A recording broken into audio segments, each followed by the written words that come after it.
Welcome সবাইকে career দিশারি academic YouTube চ্যানেলে। আজকে তাহলে আমরা এই জেনপাস জির জন্য যে চ্যাপ্টারটা এমসিকিউ নিয়ে আলোচনা করব সেটা হচ্ছে কি সজীব কোষের রাসায়নিক গঠন, বা আমাদের যেটা বায়োমলিকিউলস এর চ্যাপ্টারটা ক্লাস 11 এর পার্ট থেকে আছে। তাই এটা তোমরা যারা ক্লাস 11-এ এখন সেমিস্টার 1-এ আছো তাদের জন্যও কিন্তু হেল্পফুল হবে ক্লাসটা আজকে। তাহলে এই চ্যাপ্টারটাতে মূলত আমরা কি পড়বো, যে যত চ্যাপ্টার আছে সমস্তটার সাথে কিন্তু এটা ইন্টার রিলেটেড আছে কোনো না কোনো ভাবে। বিভিন্ন যে protein, carbohydrate, lipid, nucleic acid, এগুলো স্ট্রাকচার কিভাবে তৈরি হয়েছে এবং এগুলো আমাদের কি কি ভাবে কাজে লাগছে, তাহলে সেটা প্ল্যান্ট সেল হোক বা একটা অ্যানিমেল সেল হোক, সবার ক্ষেত্রে কি থাকবে, বায়োমলিকুলস গুলো মেনলি প্রেজেন্ট থাকবে। তাহলে সেই রিলেটেড যা যা কোশ্চেন আছে সেগুলো আজকে আমরা দেখে নেব। তাহলে চলো প্রথমে স্টার্ট করছি আমরা ক্যাটাগরি 1-এর কোশ্চেন দিয়ে। দেখে নি ফার্স্ট কোশ্চেন কি বলেছে। প্রথম কোশ্চেন কি বলছে, যে আমাদের প্রতিটি ফ্যাট অণু কি দিয়ে গঠিত হয়। তাহলে একটা ফ্যাট অণু বা যেটাকে আমরা বলছি ট্রাইগ্লিসারাইডস, ট্রাইগ্লিসারাইডস। তাহলে যে লিপিড মলিকিউলস বা ফ্যাট মলিকিউলস, তার যদি একটা আমরা ইউনিট ধরি সেটা হবে কি ট্রাইগ্লিসারাইড। সেই ইউনিট স্ট্রাকচার বা একটা একক যে ফ্যাট অণু কিভাবে গঠিত হচ্ছে, এই ট্রাইগ্লিসারাইডের স্ট্রাকচারের মধ্যে কি থাকবে, এক অণু গ্লিসারল, এক অণু গ্লিসারল, আর হবে কি তার সাথে 3 অণু ফ্যাটি অ্যাসিড। এইটা নিয়ে তৈরি হবে পুরো যে একটা ফ্যাট মলিকুলের স্ট্রাকচার, ফ্যাটি অ্যাসিড। তাহলে আমরা কি জানি, আমরা ডাইজেশনের চ্যাপ্টারে দেখেছিলাম যে ফ্যাট ভেঙে কি তৈরি হয়, ফ্যাটি অ্যাসিড আর গ্লিসারল। এই ফ্যাটি অ্যাসিড আর গ্লিসারল তৈরি হয় এটা আমরা জানতাম, কিন্তু কি কত অণু করে বা কত মলিকুলস করে তৈরি হচ্ছে, তাহলে একটা যে একক ফ্যাট অণুর মধ্যে কি থাকবে, এই ধরনের 3 অণু ফ্যাটি অ্যাসিড এবং 1 অণু গ্লিসারল নিয়ে সেটা তৈরি হবে। তাহলে এখানে কোন অপশনটা ঠিক হবে, 3 অণু ফ্যাটি অ্যাসিড, 1 অণু গ্লিসারল, তাহলে অপশন সি কারেক্ট হচ্ছে। তাহলে যেমন আমাদের ক্ষেত্রে যদি আমরা প্রোটিনকে ভাঙি, তার যে ইউনিট স্ট্রাকচার আমরা কি পাই, অ্যামিনো অ্যাসিড। সেম ভাবে হচ্ছে কি ফ্যাটকে ভাঙলে পাচ্ছি ফ্যাটি অ্যাসিড আর গ্লিসারল। আর কি হচ্ছে না, কার্বোহাইড্রেটকে ভাঙলে আমরা পাই কি মনোস্যাকারাইডস। সেম ভাবে ইউনিট স্ট্রাকচার মানে কি, সেটা হচ্ছে সব থেকে একটা ক্ষুদ্রতম অংশ। এই ক্ষুদ্রতম অংশগুলোকে যুক্ত করে আমরা কি করতে পারি, বায়োমলিকুলস বা যে ম্যাক্রোমলিকুলস গুলোকে আমরা তৈরি করছি। নেক্সট কোশ্চেন কি বলছে, যে ডিএনএ এর পিরিমিডিন হলো। তাহলে ডিএনএ আমরা যদি স্ট্রাকচার দেখি, ডিএনএ কি কি নিয়ে তৈরি, ডিএনএ এর কম্পোনেন্টস যদি বলা হয় কি কি নিয়ে তৈরি হবে, ডিএনএ হবে কি কি, একটা হবে কি আমরা সবসময় জানি এখানে ডিঅক্সি রাইবোজ শর্করা প্রেজেন্ট থাকে। তাহলে ডিঅক্সি রাইবোজ সুগার, তার সাথে সাথে কি হবে, ডিঅক্সি রাইবোজ সুগার হলো, কিছু কিছু নাইট্রোজেনাস বেস থাকে, আর কি থাকে, ফসফেট গ্রুপ থাকে, ফসফেট গ্রুপ। তাহলে ডিএনএ যে স্ট্রাকচার তৈরি হয় কিরকম, একটা এরকম ডবল হেলিক্স স্ট্রাকচার হয়, স্পাইরাল,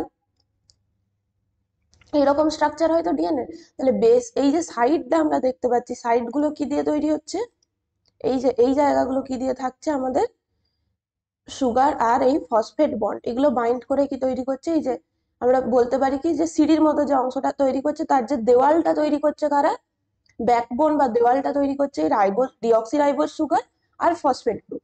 আর এই মাঝখানগুলোতে কি থাকবে, এইখানগুলোতে এই তার সাথে লেগে থাকছে কি নাইট্রোজেন গ্রুপগুলো। এই নাইট্রোজেন গ্রুপগুলো নিজেদের মধ্যে এরকম ভাবে হাইড্রোজেন বন্ধনের দ্বারা যুক্ত থাকছে। তাহলে মাঝখানের যে সিঁড়ির অংশগুলোকে তৈরি করছে নাইট্রোজেনাস বেস, আর সাইডের স্ট্রাকচারটাকে তৈরি করবে, সাইডের স্ট্রাকচার তৈরি করবে কারা, এই যে সুগার আর ফসফেট গ্রুপগুলো মিলে। তাহলে এই যে নাইট্রোজেন বেসের কথা বলছি, নাইট্রোজেন বেসগুলো আমরা কি দেখবো, আবার 2 প্রকারের আমরা ভাগ করছি। তাহলে কিছু কিছু হচ্ছে, একটা গ্রুপ আমরা নাইট্রোজেনাস বেস হচ্ছে সেগুলো পিউরিন বেস, আর একটা হচ্ছে কি পিরিমিডিন বেসিস। তাহলে পিউরিন আর পিরিমিডিন, তাহলে কোনগুলোকে আমরা বলবো পিউরিন আর কোনগুলোকে বলবো আমরা পিরিমিডিন। তাহলে পিউরিনের মধ্যে কি কি আসবে, অ্যাডেনিন আর গুয়ানিন, এই দুটো যে নাইট্রোজেনাস বেস আছে এগুলো হবে কি আমাদের পিউরিন গ্রুপের মধ্যে। আর এগুলোকে শর্টে কি বলা হয়, এটা এ দিয়ে ডিনোট করা, এটা হচ্ছে জি। আর পিরিমিডিনের মধ্যে আসবে কি সাইটোসিন, থাইমিন। আর যদি আমরা ডিএনএ এর পরিবর্তে যখন আরএনএ এর কথা বলবো, তখন এই যে থাইমিনের পরিবর্তে সেটা কি থাকবে, ইউরাসিল প্রেজেন্ট থাকবে। তাহলে এটা হবে কি শুধুমাত্র আরএনএ এর ক্ষেত্রে থাকবে। তাহলে আমরা এখানে বলেছে কি ডিএনএ এর পিরিমিডিন কোনগুলো, তাহলে ডিএনএ তে কি কি প্রেজেন্ট থাকছে, সাইটোসিন আর থাইমিন। যদি বলতো আরএনএ এর পিরিমিডিন কোনগুলো, তাহলে থাইমিনের পরিবর্তে তখন সেটা কি প্রেজেন্ট থাকতো, ইউরাসিল। তাহলে এখানে পিউরিন চাইনি, আমাদের পিরিমিডিন চেয়েছে, তাহলে কোনটা হবে? থাইমিন আর সাইটোসিন। অপশন কি হচ্ছে? বি। এটাকে বলছি সি, এটা হচ্ছে কি টি, আর এটাকে বলা হচ্ছে ইউ। তাহলে এরকম এই যে আমরা নাইট্রোজেনাস বেস গুলো দেখছি, এগুলো কি বললাম আমরা আগেই যে স্ট্রাকচারটা দেখালাম, মাঝখানের যে সিঁড়ির মতো ধাপের মতো যে অংশটা তৈরি করছে, তারা কি হচ্ছে? এই যে নাইট্রোজেন বেস গুলো, তাদের যে পরিপূরক বেসের সাথে কি করছে? হাইড্রোজেন বন্ধনের মাধ্যমে যুক্ত থাকে। তাহলে অ্যাডেনিনের পরিপূরক বেস কি হবে? থাইমিন, বা আরএন এর ক্ষেত্রে হবে ইউরাসিল। তাহলে এ কার সাথে বন্ড করে? ডবল বন্ড, দুটো হাইড্রোজেন বন্ধনের মাধ্যমে থাইমিনের সঙ্গে যুক্ত থাকে ডিএনএ তে। আর গুয়ানিন কি করে? তার যে পরিপূরক বেস কি হবে? সাইটোসিন। জি হচ্ছে ট্রিপল বন্ডের মাধ্যমে সাইটোসিনের সাথে যুক্ত থাকছে। তাহলে এটা হয়ে গেল ডিএনএ এর ক্ষেত্রে। আর শুধু হবে কি আরএন এর ক্ষেত্রে? তাহলে চেঞ্জটা কি হবে? শুধুমাত্র এ ডবল বন্ড ইউ হবে, আর জি ট্রিপল বন্ড সি থাকবে। তাহলে এটা হলো আরএন এর ক্ষেত্রে, এটা হবে কার ক্ষেত্রে? ডিএনএ এর ক্ষেত্রে। তাহলে সেম ভাবে এরকম ভাবে মনে রাখতে হবে কি, যে ডিএনএ এর যে মিডিল পোর্শন গুলো তৈরি করছে কিভাবে? এই যে পরিপূরক বেস গুলো নিজেদের মধ্যে হাইড্রোজেন বন্ধনের মাধ্যমে যুক্ত থাকে। আর এখানে যেটা বললাম আমরা, সাইড চেন বা ব্যাকবোন যেটা তৈরি করছে, সাইডটা তৈরি করছে, সেটা হচ্ছে কি ডিঅক্সিরাইবোজ সুক্রোজ, সরি, ডিঅক্সিরাইবোজ সুগারের সাথে ফসফেট গ্রুপগুলো যেটার সাথে বাইন্ড করছে, সেই বন্ধনীগুলো কি হবে তাহলে? ফসফো ডাইএস্টার বন্ডস। এই যে ফসফেট গ্রুপ, তার জন্য নামটা আসছে কি? ফসফো। আর ডিঅক্সিরাইবোজ সুগারের সাথে কার মাধ্যমে হবে? এস্টার বন্ধনের মাধ্যমে যুক্ত হচ্ছে, তাই এটাকে বলছে কি আমরা? ফসফো ডাইএস্টার বন্ড। নেক্সট কোশ্চেন কি বলছে? যে আর আরএনএ পাওয়া যায় কোথায়? তাহলে আর আরএনএ, বা এটাকে আমরা বলি কি ফুল ফর্ম এটার? Ribosomal RNA. Ribosomal RNA. তাহলে আরএনএ আমরা যদি প্রকারভেদ দেখি, কয় প্রকারের আরএনএ হয়? মূলত হচ্ছে কি আমরা 3 প্রকারের আরএনএ পেয়ে থাকি। কি কি সেইগুলো? এমআরএনএ বা মেসেঞ্জার আরএনএ, একটা থাকে কি ট্রান্সফার আরএনএ, আরেকটা থাকে কি রাইবোজোমাল আরএনএ। তাহলে এই সমস্তগুলোই কি করছে? আমাদের কোনো না কোনো ভাবে প্রোটিন যে সিনথেসিসের সঙ্গে জড়িত আছে। এমআরএনএ আমরা কোথায় পাই? যদি আমরা জেনেটিক্স এর ক্লাসটা করে থাকি, তাহলে ওখানে বলেছিলাম কি এই এমআরএনএ তৈরি হবে কখন? যে ডিএনএ থেকে ট্রান্সক্রিপশন প্রক্রিয়ায় যখন প্রথমে এইচএনআরএনএ হয়, দিয়ে সেটাই যেটা ফাংশনাল আরএনএ, সেটা কি থাকছে? Ultimately Messenger RNA, mRNA. সেটা কি করবে? রাইবোজোমের মধ্যে যাবে। তাহলে এই ডিএনএ থেকে আরএনএ সিনথেসিস হচ্ছিল কোথায়? আমাদের মূলত নিউক্লিয়াসের মধ্যে। দিয়ে সেখান থেকে সেটা কোথায় যাবে? রাইবোজোমের মধ্যে যাবে। এবং এটাই কি করছে? আমাদের যে প্রোটিন সংশ্লেষের বার্তা বহন করে। এমআরএনএ সিকোয়েন্সের মধ্যে কি থাকে? এমআরএনএ এর মধ্যে আমাদের যে কোডন গুলো প্রেজেন্ট থাকছে, এমআরএনএ স্ট্রাকচারে কি থাকে? কোডন থাকে। 3টে করে নিউক্লিওটাইড নিয়ে যুক্ত করে কি তৈরি হয়? এক একটা করে কোডন। এই কোডন গুলোই আমরা কি দেখবো? যে প্রোটিন সিনথেসিসের সময় বা প্রোটিন সংশ্লেষের সময় এই কোডন গুলোই কি করছে? এক একটা যে কোডন, এক একটা আলাদা আলাদা যে অ্যামিনো অ্যাসিড কে কোড করে। তাহলে এই এমআরএনএ হলো। আর টিআরএনএ এর কাজ কি করবে? এমআরএনএ রাইবোজোমে যাচ্ছে, এরপরে কি করবে? টিআরএনএ কি করছে? অ্যামিনো অ্যাসিড পুল থেকে বিভিন্ন অ্যামিনো অ্যাসিড গুলোকে নিজের সাথে বাইন্ড করছে, দিয়ে নিয়ে আসবে কোথায়? এমআরএনএ সাইটে। আর এই টিআরএনএ এর মধ্যে কি প্রেজেন্ট থাকে? অ্যান্টিকোডন থাকে। অ্যান্টিকোডন মানে কি? এমআরএনএ এর মধ্যে যদি ইউএজি থাকে, তাহলে এই টিআরএনএ এর মধ্যে কি থাকবে? যেটা অ্যান্টিকোডন সাইটে, তার যে পরিপূরক বেস গুলো, তাহলে ইউ এর পরিবর্তে কি থাকবে? এ ইউ সি, এটা প্রেজেন্ট থাকবে। তাহলে এটা হচ্ছে কি টিআরএনএ এর কাজ কি হবে?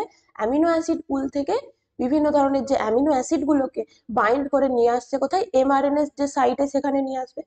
আর আরেকটা হচ্ছে কি দেখলাম আমরা? Ribosomal RNA. এই রাইবোজোমাল আরএনএ বা আরআরএনএ কোথায় প্রেজেন্ট থাকবে?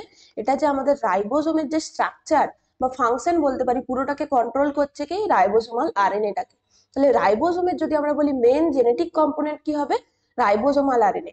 রাইবোজোমের যে স্ট্রাকচার তৈরি করছে, তার যে বিভিন্ন রাইবোজোমের কাজ কি? প্রোটিন ফ্যাক্টরি বলি আমরা, প্রোটিন সিনথেসিস করতে কাজে লাগছে।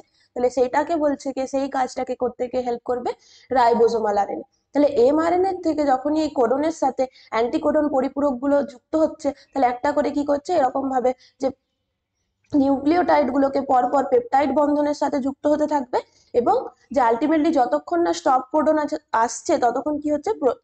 আমাদের যে প্রোটিন সিনথেসিসের কাজটা হচ্ছে। ধরলাম এখানে স্টপ কোডন চলে এসছে, এমআরএনএ এর এই সিকোয়েন্সের পরে এখানে আছে কি? স্টপ কোডন যখনই আছে, প্রোটিন সিনথেসিস স্টপ হয়ে গেল। প্রোটিন সিনথেসিস স্টপ হলে তাহলে পরপর যতগুলো আমরা অ্যামিনো অ্যাসিড পেয়েছিলাম, সমস্তগুলো কি হচ্ছে? এই যে পেপটাইড বন্ধনের সাথে যুক্ত হয়েছে, তাহলে সেগুলো কি করছে? একটা কোনো প্রোটিন তৈরি করছে। তাহলে সেই প্রোটিনটা হবে কি? এই যে পেপটাইড বন্ধনের দ্বারা এক একটা নিউক্লিওটাইডকে যুক্ত করতে কে কাজে লাগবে? Ribosomal RNA. তাহলে তিনটের কাজ আমাদের কাছে ক্লিয়ার হলো। আরেকবার বলছি, এখানের ক্ষেত্রে খুবই গুরুত্বপূর্ণ, এখান থেকে কোশ্চেন আসতেই পারে এমআরএনএ এর কাজ, টিআরএনএ এর কাজ, আরআরএনএ এর কাজ, যে কোনো কিছু দিয়ে। তাহলে এমআরএনএ কোথায় থাকছে? এমআরএনএ ডিএনএ ট্রান্সক্রিপশন প্রসেসের সময় যে ডিএনএ থেকে আরএনএ সিনথেসিস হচ্ছে, সেটাই আলটিমেটলি কি হচ্ছে, আমাদের মেসেঞ্জার আরএনএ হিসেবে কাজ করে। মেসেঞ্জার আরএনএ কোথায় যাবে? রাইবোসোমে যাবে। রাইবোসোমে যাওয়ার পরে সেটাই হচ্ছে কি, তার মধ্যে এমআরএনএ এর মধ্যে কোডন সাইট থাকে, সেই তিনটে করে যে নিউক্লিওটাইড নিয়ে কোডন তৈরি হচ্ছে, সেগুলো কি করে, এক একটা করে অ্যামিনো অ্যাসিডের সিনথেসিসের জন্য কোড করে, জেনেটিক কোডকে বহন করে। হলো। এরপরে হচ্ছে কি, টিআরএনএ আসবে কোথা থেকে? অ্যামিনো অ্যাসিড পুল থেকে অ্যামিনো অ্যাসিডকে নিয়ে আসছে। আর টিআরএনএ যে অ্যান্টিকোডন সাইটে যে নিউক্লিওটাইড গুলো আছে, তারা কি হবে, যে পার্টিকুলার এমআরএনএ এর কোডনের সাথে পরিপূরক তার সাথে যুক্ত হচ্ছে, দিয়ে একটা করে এরকম করে কি হচ্ছে, যে অ্যামিনো অ্যাসিড গুলোকে রিলিজ করছে। আর অ্যামিনো অ্যাসিড গুলো যখন রিলিজ হবে, পরপর এক একটা করে অ্যামিনো অ্যাসিডকে পেপটাইড বন্ধনে, তাহলে অ্যামিনো অ্যাসিডের মধ্যে যে বন্ড গুলো থাকে দুটো পরপর অ্যামিনো অ্যাসিডের মধ্যে, সেটা হচ্ছে কি পেপটাইড বন্ধনী। তাহলে সেই পেপটাইড বন্ধনীর মাধ্যমে যুক্ত করে রাখে কে? আরআরএনএ।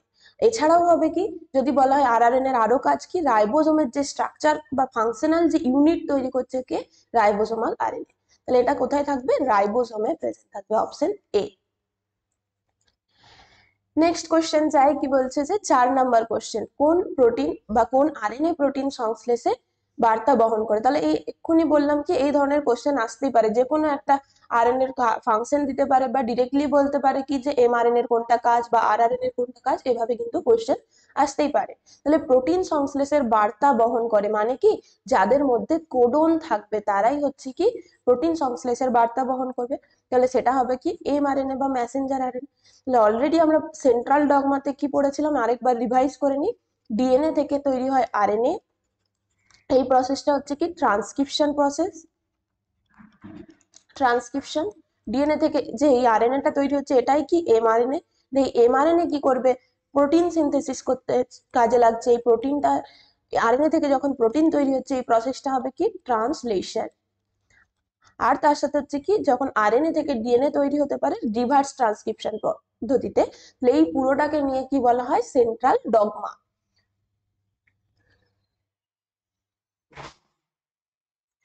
নেক্সট কি বলা হচ্ছে যে নিম্নলিখিত কোনটি নিউক্লিওটাইড? তাহলে এই যে আমরা বলছি পরপর তিনটে নিউক্লিওটাইড নিয়ে একটা করে কোডন তৈরি হচ্ছে, তাহলে এই নিউক্লিওটাইড গুলো কি আদতে? নিউক্লিওটাইড হচ্ছে কি আমাদের এই যে ডিএনএ স্ট্রাকচারের মধ্যে যেগুলো আমরা পেয়েছিলাম, সুগার, প্রত্যেকটা কম্পোনেন্ট মিলে ডিএনএ, যদি আমরা বলি ডিএনএ কে স্মল, যেরকম আমরা হচ্ছে কি প্রোটিনের একটা ইউনিট স্ট্রাকচার বা একক ক্ষুদ্রাংশ যেটা আমরা পাচ্ছি, সেটা হচ্ছে কি অ্যামিনো অ্যাসিড। ঠিক সেরকম ভাবে হবে কি, নিউক্লিক অ্যাসিড, ডিএনএ কে যদি ভাঙি বা আরএনএ কে যদি ভাঙি, তাহলে আমরা কি পাবো, নিউক্লিক অ্যাসিডের যেটা ইউনিট স্ট্রাকচার, সেটাই হয়ে যাবে কি আমাদের নিউক্লিওটাইড। তাহলে মেন যে কম্পোনেন্ট যেটা দিয়ে নিউক্লিক অ্যাসিড তৈরি হচ্ছে, সেই একটা ক্ষুদ্রতম যে অংশ, সেগুলোই হচ্ছে কি আমাদের নিউক্লিওটাইড। তাহলে নিউক্লিক অ্যাসিড কি কি নিয়ে তৈরি হয়? অলরেডি বললাম সুগার, সেটা হতে পারে ডিঅক্সিরাইবোজ ডিএনএ এর ক্ষেত্রে, বা হচ্ছে কি আরএনএ এর ক্ষেত্রে রাইবোজ সুগার। তাছাড়াও কি থাকছে, নাইট্রোজেন বেস, আর হবে কি ফসফেট গ্রুপ বা ফসফরিক অ্যাসিড এখানে বলা হচ্ছে। তাহলে ফসফরিক অ্যাসিডের মধ্যে আলটিমেটলি কি থাকবে, ফসফেট গ্রুপ থাকছে। তাহলে এটাই হচ্ছে কি নিউক্লিওটাইড বলা হচ্ছে। আরেকটা টার্ম আমরা শুনে থাকি, সেটা হচ্ছে কি নিউক্লিওসাইড। তাহলে নিউক্লিওসাইড কাকে বলবো আমরা? নিউক্লিওসাইড হচ্ছে কি, যখন শুধু আমরা সুগার আর নাইট্রোজেন বেসকে রাখছি, তখন সেটা হচ্ছে নিউক্লিওসাইড। ফসফেট গ্রুপটাকে যদি বাদ দিয়ে দেওয়া হয়, তখন যেটা পড়ে থাকছে সেটাই হচ্ছে কি আমাদের নিউক্লিওসাইড। তাহলে সুগার আর নাইট্রোজেনাস বেস নিয়ে তৈরি হয় কি নিউক্লিওসাইড। এটা হলো নেক্সট কোশ্চেন। কি বলছে যে 23টি বেস পেয়ার সহ ডিএনএ দৈর্ঘ্য হলো। তাহলে সবাই আগে একটুখানি কমেন্ট সেকশনে লেখো তো, যে ডিএনএ এই যে একটা পাক আমরা বলছি, এগুলোকে কি বলা হচ্ছে? DNA double helix structure. তাহলে এই ডবল হেলিক্স স্ট্রাকচারের এক একটা পাকে, মানে এই ডিস্টেন্সটার মধ্যে, যদি আমরা নর্মাল যেটা আমাদের সাধারণত আমরা যে জেনেটিক্স এর ক্ষেত্রে পড়ে থাকি, সেটা হচ্ছে কি বিডিএনএ বা ওয়াটসন ক্রিকের যেটা মডেল, সেই ডিএনএ, ওয়াটসন এন্ড ক্রিক। ওয়াটসন ক্রিক যে ডিএনএ স্ট্রাকচার দিয়েছিল, সেটাই আমরা পড়ে থাকি জেনেটিক্স এর যে কমন, সেটাকে কি বলা হয়, এটাও জেনে রাখবে। এটা ওয়াটসন ক্রিকের যে মডেলের ডিএনএ, তাকে বলা হয় কি বিডিএনএ।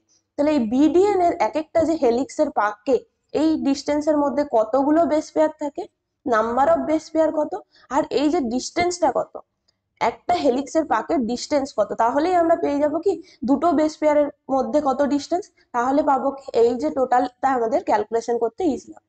তাহলে এটা সবাই কমেন্ট সেকশনে লেখো আগে যে বিডিএন এর একটা হেলিক্সের পাকে কতগুলো বেস পেয়ার থাকে, আর সেই বেস পেয়ার গুলো এই একটা হেলিক্সের টোটাল ডিস্টেন্সটা কত, একটা হেলিক্সের পাকের টোটাল ডিস্টেন্স কত।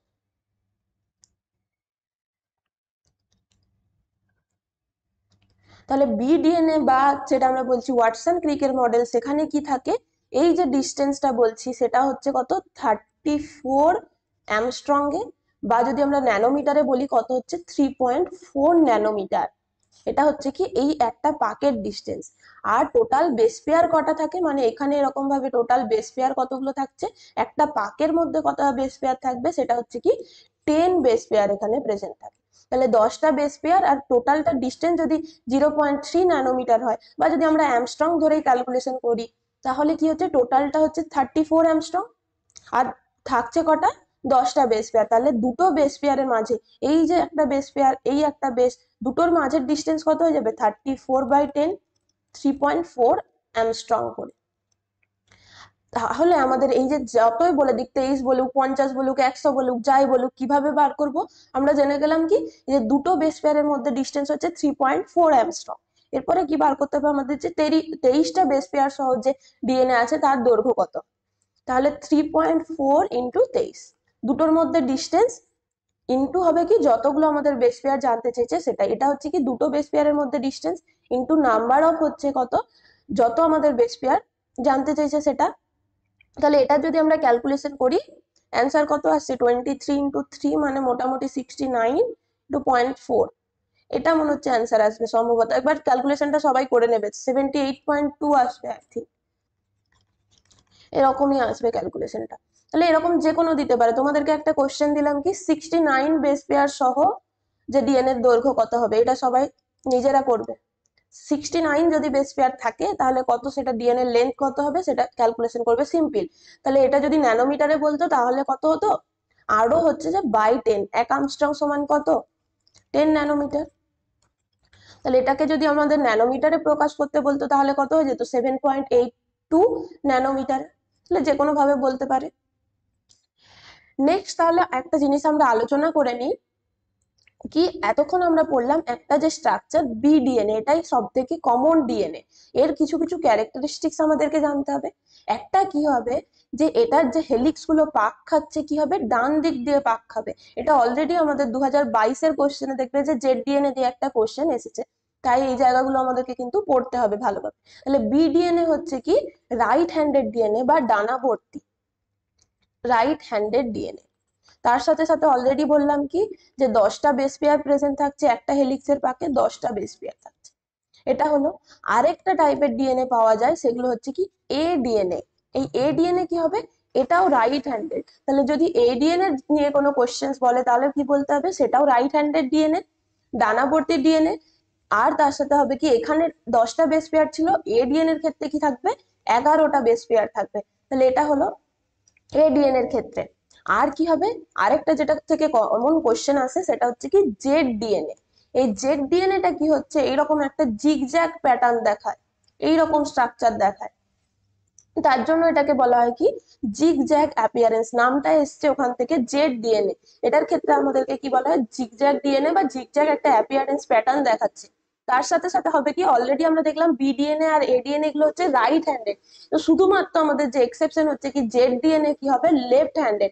এই যে ডিএনএ এর পাক গুলো খাচ্ছে হেলিক্স গুলো, সেটা কোন দিক দিয়ে পাক খাবে, বাম দিক দিয়ে, তাই এটাকে বলা হচ্ছে কি লেফট হ্যান্ডেড। আর হচ্ছে কি জেড ডিএনএ বেস পেয়ারের সংখ্যা, একটা হেলিক্সের এই পাকের মধ্যে বেস পেয়ারের সংখ্যা কত হচ্ছে 12 বেস পেয়ার। তাহলে এগুলো কিন্তু খুবই গুরুত্বপূর্ণ, সবাই এগুলো নোট ডাউন করবে অবশ্যই। এই জেড ডিএনএ এর কোশ্চেন কিন্তু 2022 সালে এসেছে, প্রিভিয়াস ইয়ারে দেখে নেবে সব।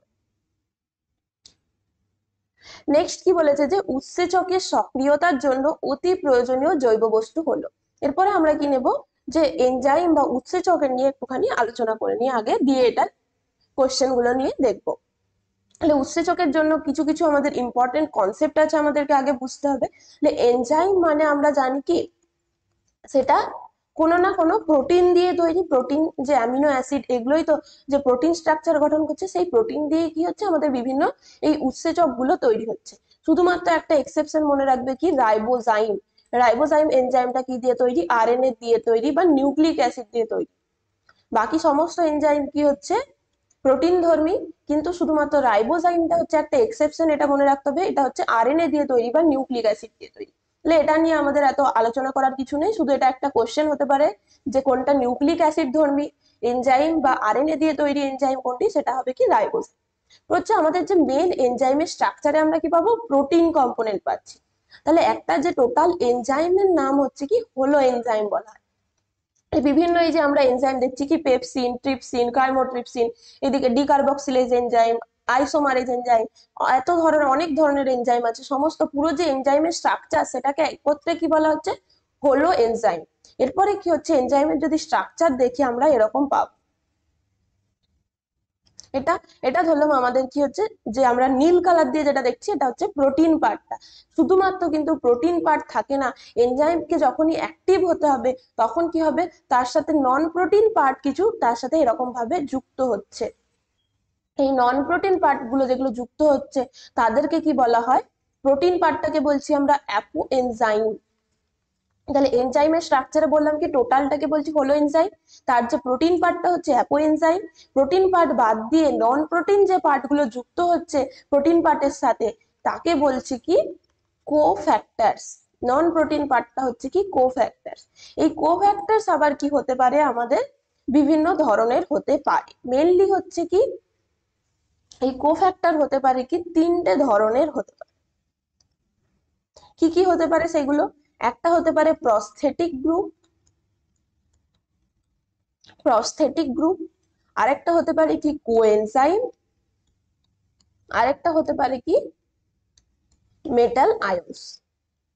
তাহলে অলরেডি আমরা বললাম কি, এই যে প্রোটিন পার্টটা আছে প্রোটিন পার্টের সাথে এই নন প্রোটিন পার্টটা এসে যুক্ত হচ্ছে, তার ফলে হবে কি এনজাইমটা অ্যাক্টিভ হবে, এনজাইমটা কাজ করতে পারবে। নন প্রোটিন পার্টটা যদি না থাকে এনজাইমের মধ্যে, শুধুমাত্র প্রোটিন পার্টটা, কিন্তু এনজাইম কাজ করতে পারবে না। তাহলে সবসময় তার যে অ্যাক্টিভেশনের জন্য কি দরকার, আমাদের নন প্রোটিন পার্টটাও কাজে লাগছে। এই প্রস্থেটিক গ্রুপস গুলো হচ্ছে কোনো না কোনো আমাদের যে অর্গানিক কম্পাউন্ডস বা জৈব বস্তু, যেগুলো কি হচ্ছে এর সাথে, এই যে প্রোটিন পার্টটার সাথে পার্মানেন্টলি বাইন্ড করে থাকবে, স্ট্রংলি বাইন্ড করে থাকবে। কখনোই হচ্ছে কিনা সেই যে প্রস্থেটিক গ্রুপটা এনজাইমের থেকে আলাদা হবে না, যে শুধুমাত্র এনজাইমেটিক অ্যাক্টিভিটির সময় নন প্রোটিন এই প্রস্থেটিক গ্রুপগুলো এসে যুক্ত হলো তারপরে আলাদা হয়ে গেল, এরকমটা কিন্তু নয়। প্রস্থেটিক গ্রুপ কি থাকবে, এনজাইমের সাথে পার্মানেন্টলি, স্ট্রংলি বা টাইটলি বাউন্ডেড থাকে। তাই মনে রাখতে হবে কি, এটা হচ্ছে অর্গানিক গ্রুপ কিন্তু টাইটলি বাউন্ড থাকবে। তাহলে প্রস্থেটিক গ্রুপের উদাহরণ কি আমরা বলবো? বিভিন্ন ধরনের, যেগুলো আমাদের যে হিমোগ্লোবিনের মধ্যে যে হিম কম্পোনেন্টটা থাকছে তার সাথে কি থাকে, গ্লোবিন প্রোটিন থাকে। তাহলে গ্লোবিন প্রোটিনের সাথে কি যুক্ত হয়, হিম পার্টটা তৈরি যুক্ত হচ্ছে, সেটাও কি এক ধরনের আমাদের এই প্রস্থেটিক গ্রুপ। তাহলে হিমোগ্লোবিনের সাথে কি এই যে হিম পার্টটা কি বারবার আলাদা হয় আর যুক্ত হয়, এরকম তো না, যে হিমোগ্লোবিনের সাথে কি থাকে, পার্মানেন্টলি এই গ্লোবিন প্রোটিনের সাথে হিম পার্টটা কি থাকছে, যুক্ত থাকছে। তাহলে তাকে বলা হচ্ছে কি প্রস্থেটিক গ্রুপ।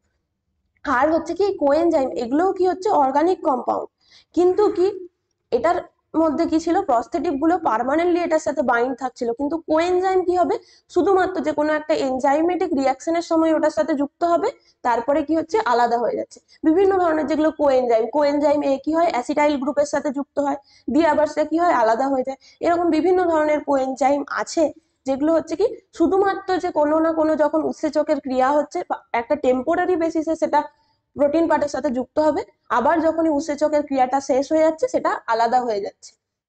সেই ধরনের যে অর্গানিক কম্পাউন্ডস গুলো থাকছে তাদেরকে বলছি কি কোএনজাইম। আরেকটা জিনিস মনে রাখতে হবে কি সবসময়, যে এই যে কোএনজাইমের কথা বলছি, কোএনজাইম গুলো কি হয় আমাদের কোনো না কোনো আমরা ভিটামিন থেকে পাই, বিভিন্ন ধরনের যে ভিটামিন থেকে পেয়ে থাকি, ভিটামিন ডিরাইভ। তাহলে কোএনজাইমের মধ্যে হচ্ছে কি বিভিন্ন আমাদের যে এনএডি, এফএডি, যেগুলো আমাদের ইলেকট্রন ক্যারিয়ার হিসেবে কাজ করে। এনএডি মানে কি নিকোটিনামাইড অ্যাডেনাইল, যে অ্যাডেনিন গ্রুপ গুলো থাকছে, তার মানে নামটার মধ্যেই পাচ্ছি কি নিকোটিনামাইড, এনএডি। তাহলে নিকোটিনামাইড মানে সেখানে কি থাকছে, কোন ভিটামিন, ভিটামিন নিয়াসিন প্রেজেন্ট থাকে। সেম ভাবে আরো যদি কোএনজাইমের আমরা কথা বলি, এফএডি, যেটা কি প্রথমে নামটার মধ্যেই পাচ্ছি আমরা ফ্ল্যাভিন অ্যাডেনিন, তাহলে সেখানের মধ্যে কি থাকছে ফ্ল্যাভিন গ্রুপ, মানে রাইবোফ্ল্যাভিন বা ভিটামিন বি2 থেকে আমরা পাচ্ছি। সেম ভাবে এইরকম ভাবে যে ভিটামিন ডিরাইভ যেগুলো আমরা অর্গানিক কম্পাউন্ড পাচ্ছি, যেগুলো এনজাইমের এই প্রোটিন পার্টের সাথে যুক্ত হয়, তাদেরকে বলবো কি কো এনজাইম।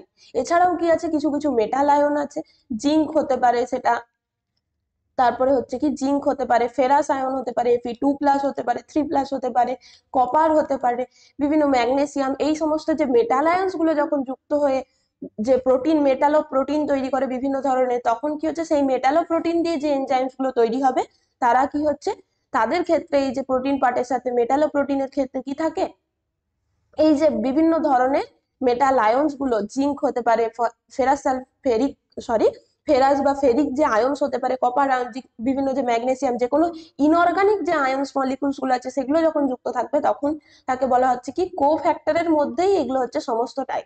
কো ফ্যাক্টর সমস্তগুলো, প্রস্থেটিক গ্রুপ ও কো ফ্যাক্টর, কোএনজাইম ও কো ফ্যাক্টর, মেটাল আয়নস ও কো ফ্যাক্টর।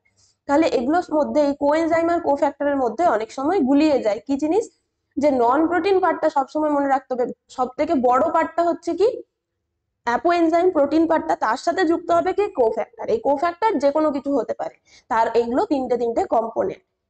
এটা হলো, তাহলে আমাদের এখানে কি বলেছে যে অতি প্রয়োজনীয় জৈব বস্তু হলো, তাহলে জৈব বস্তু আমরা কি কি দেখলাম, অর্গানিক কম্পাউন্ড, সেটা হতে পারে কি প্রস্থেটিক গ্রুপও একটা অর্গানিক কম্পাউন্ড, তার সাথে হচ্ছে কি কোএনজাইমও একটা অর্গানিক কম্পাউন্ড।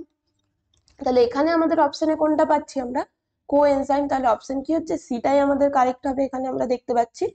বাকিগুলো হলো এনজাইম, আমরা বলে দিয়েছি টোটাল একটা এনজাইমকে আমরা বলছি হলো এনজাইম। অ্যাপো এনজাইম হচ্ছে কি প্রোটিন পার্টটা, আর আইসো এনজাইম কখন বলা হবে, আইসো এনজাইম হচ্ছে কি একটাই এনজাইম, তার আলাদা আলাদা স্ট্রাকচার, মানে কি ফাংশনালি সেগুলো সেম, ফাংশন সেম, কিন্তু তাদের স্ট্রাকচার বা কোথায় পাওয়া যাচ্ছে সেগুলো আলাদা হতে পারে, স্ট্রাকচার আলাদা হতে পারে।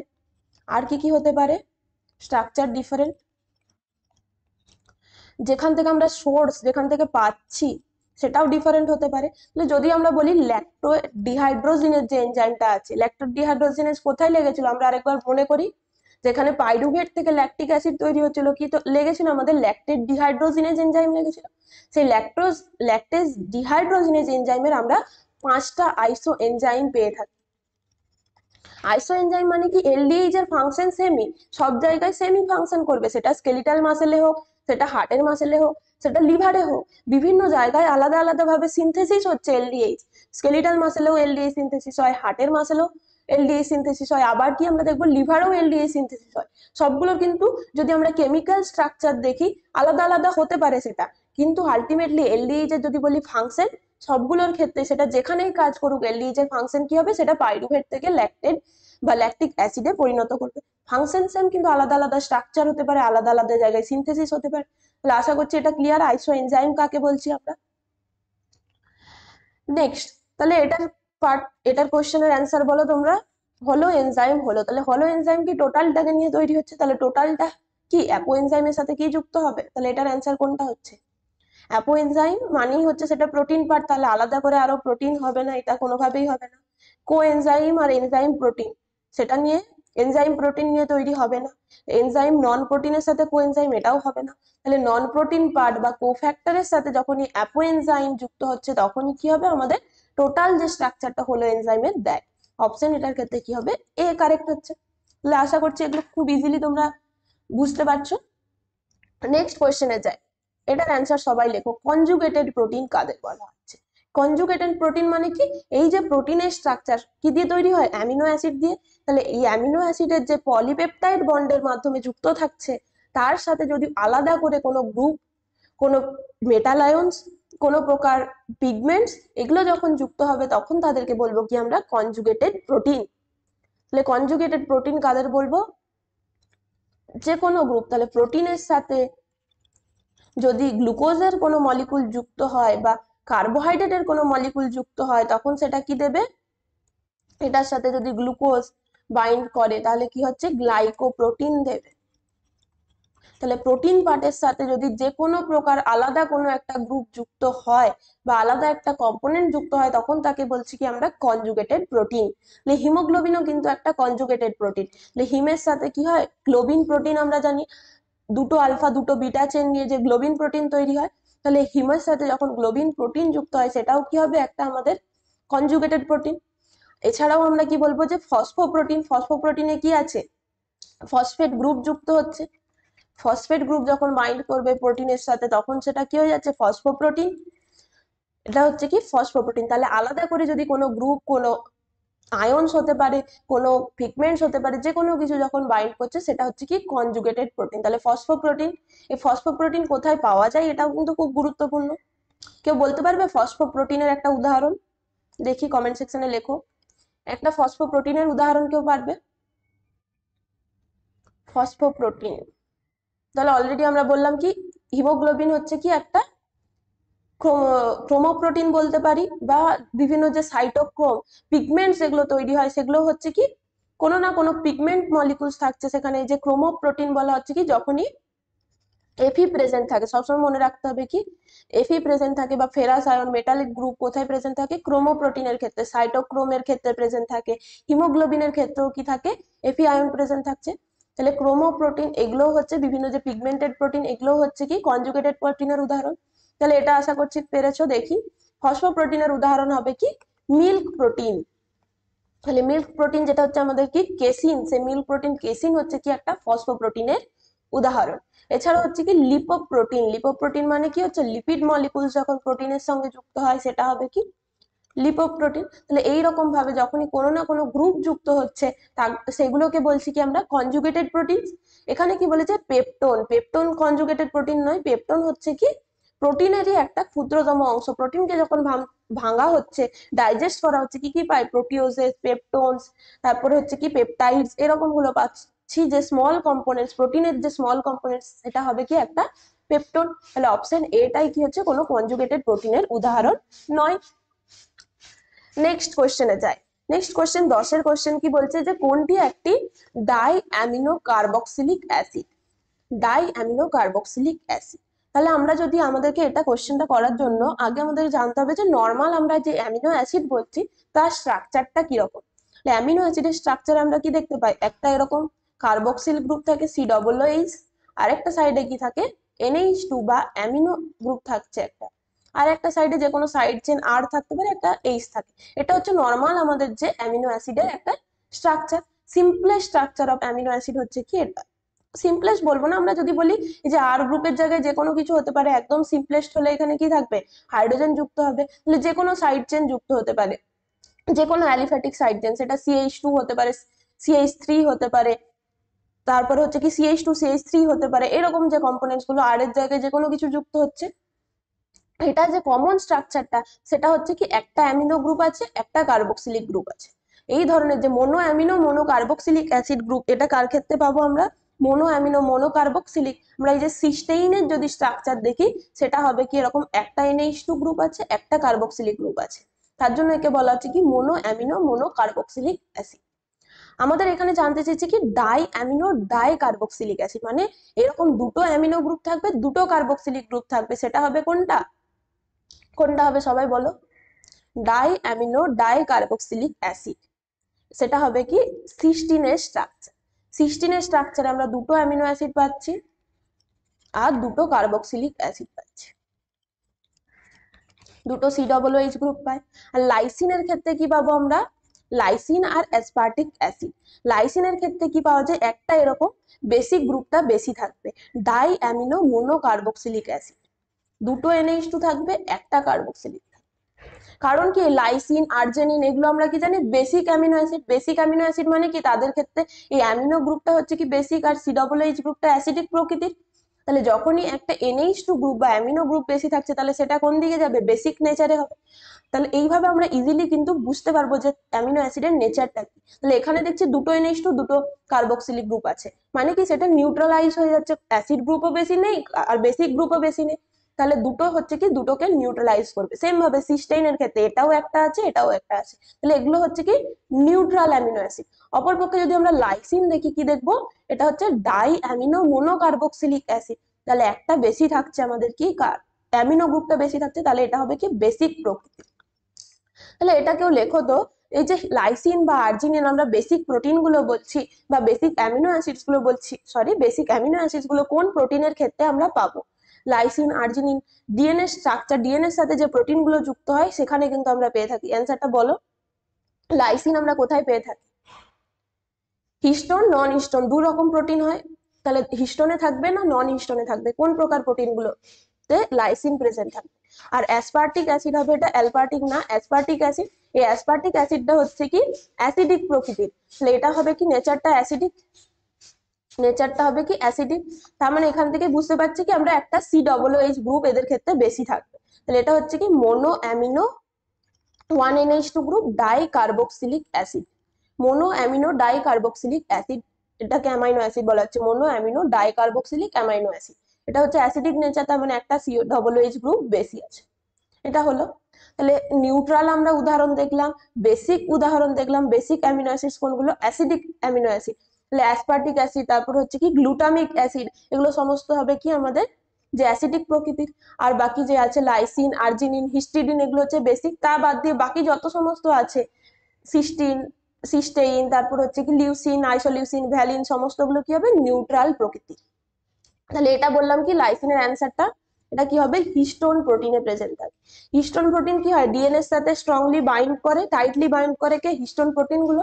সেই হিস্টোন প্রোটিনে আমরা পড়েছিলাম কি একটা টার্ম পড়েছিলাম যে বেসিক প্রোটিন। হিস্টোন প্রোটিন হচ্ছে কি একটা বেসিক প্রোটিন বা ক্ষারধর্মী একটা প্রোটিন। তাহলে ক্ষারধর্মী যদি প্রোটিন হতে হয় তার মধ্যে অ্যামিনো অ্যাসিড আছে কি ক্ষারধর্মী লাইসিন প্রেজেন্ট আছে, তার জন্যই হচ্ছে কি হিস্টোন প্রোটিন গুলো ক্ষারধর্মী হবে।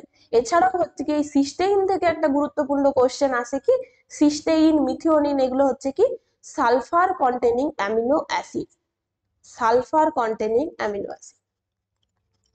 এটা একটা খুব ইম্পর্টেন্ট কোশ্চেন, স্টার মার্ক দিয়ে রাখো সবাই, যে সালফার কন্টেনিং অ্যামিনো অ্যাসিড কোনগুলো? একটা পেলাম সিস্টেইন, আর একটা হবে কি মিথিওনিন। এই দুটো অ্যামিনো অ্যাসিড হচ্ছে কি আমাদের সালফার, এদের যে স্ট্রাকচার সেখানে কি থাকবে সালফার প্রেজেন্ট থাকবে। তাহলে আমরা কি দেখছি একটা কোশ্চেনের মধ্যে কিন্তু আমরা অনেকগুলো, ভেতরে আরো অনেকগুলো কোশ্চেন কিন্তু আলোচনা করে নিচ্ছি। আরো একটা কোশ্চেন এখানের মধ্যে লুকিয়ে আছে কি এই যে মিথিওনিন বলছি, মিথিওনিনের যে কোডন গুলো সেটাকে আমরা বলি কি স্টার্ট কোডন বলা হয়। তাহলে সবার প্রথম যখন প্রোটিন সিনথেসিস হবে, প্রোটিন সিনথেসিস শুরু হয় কোথা থেকে?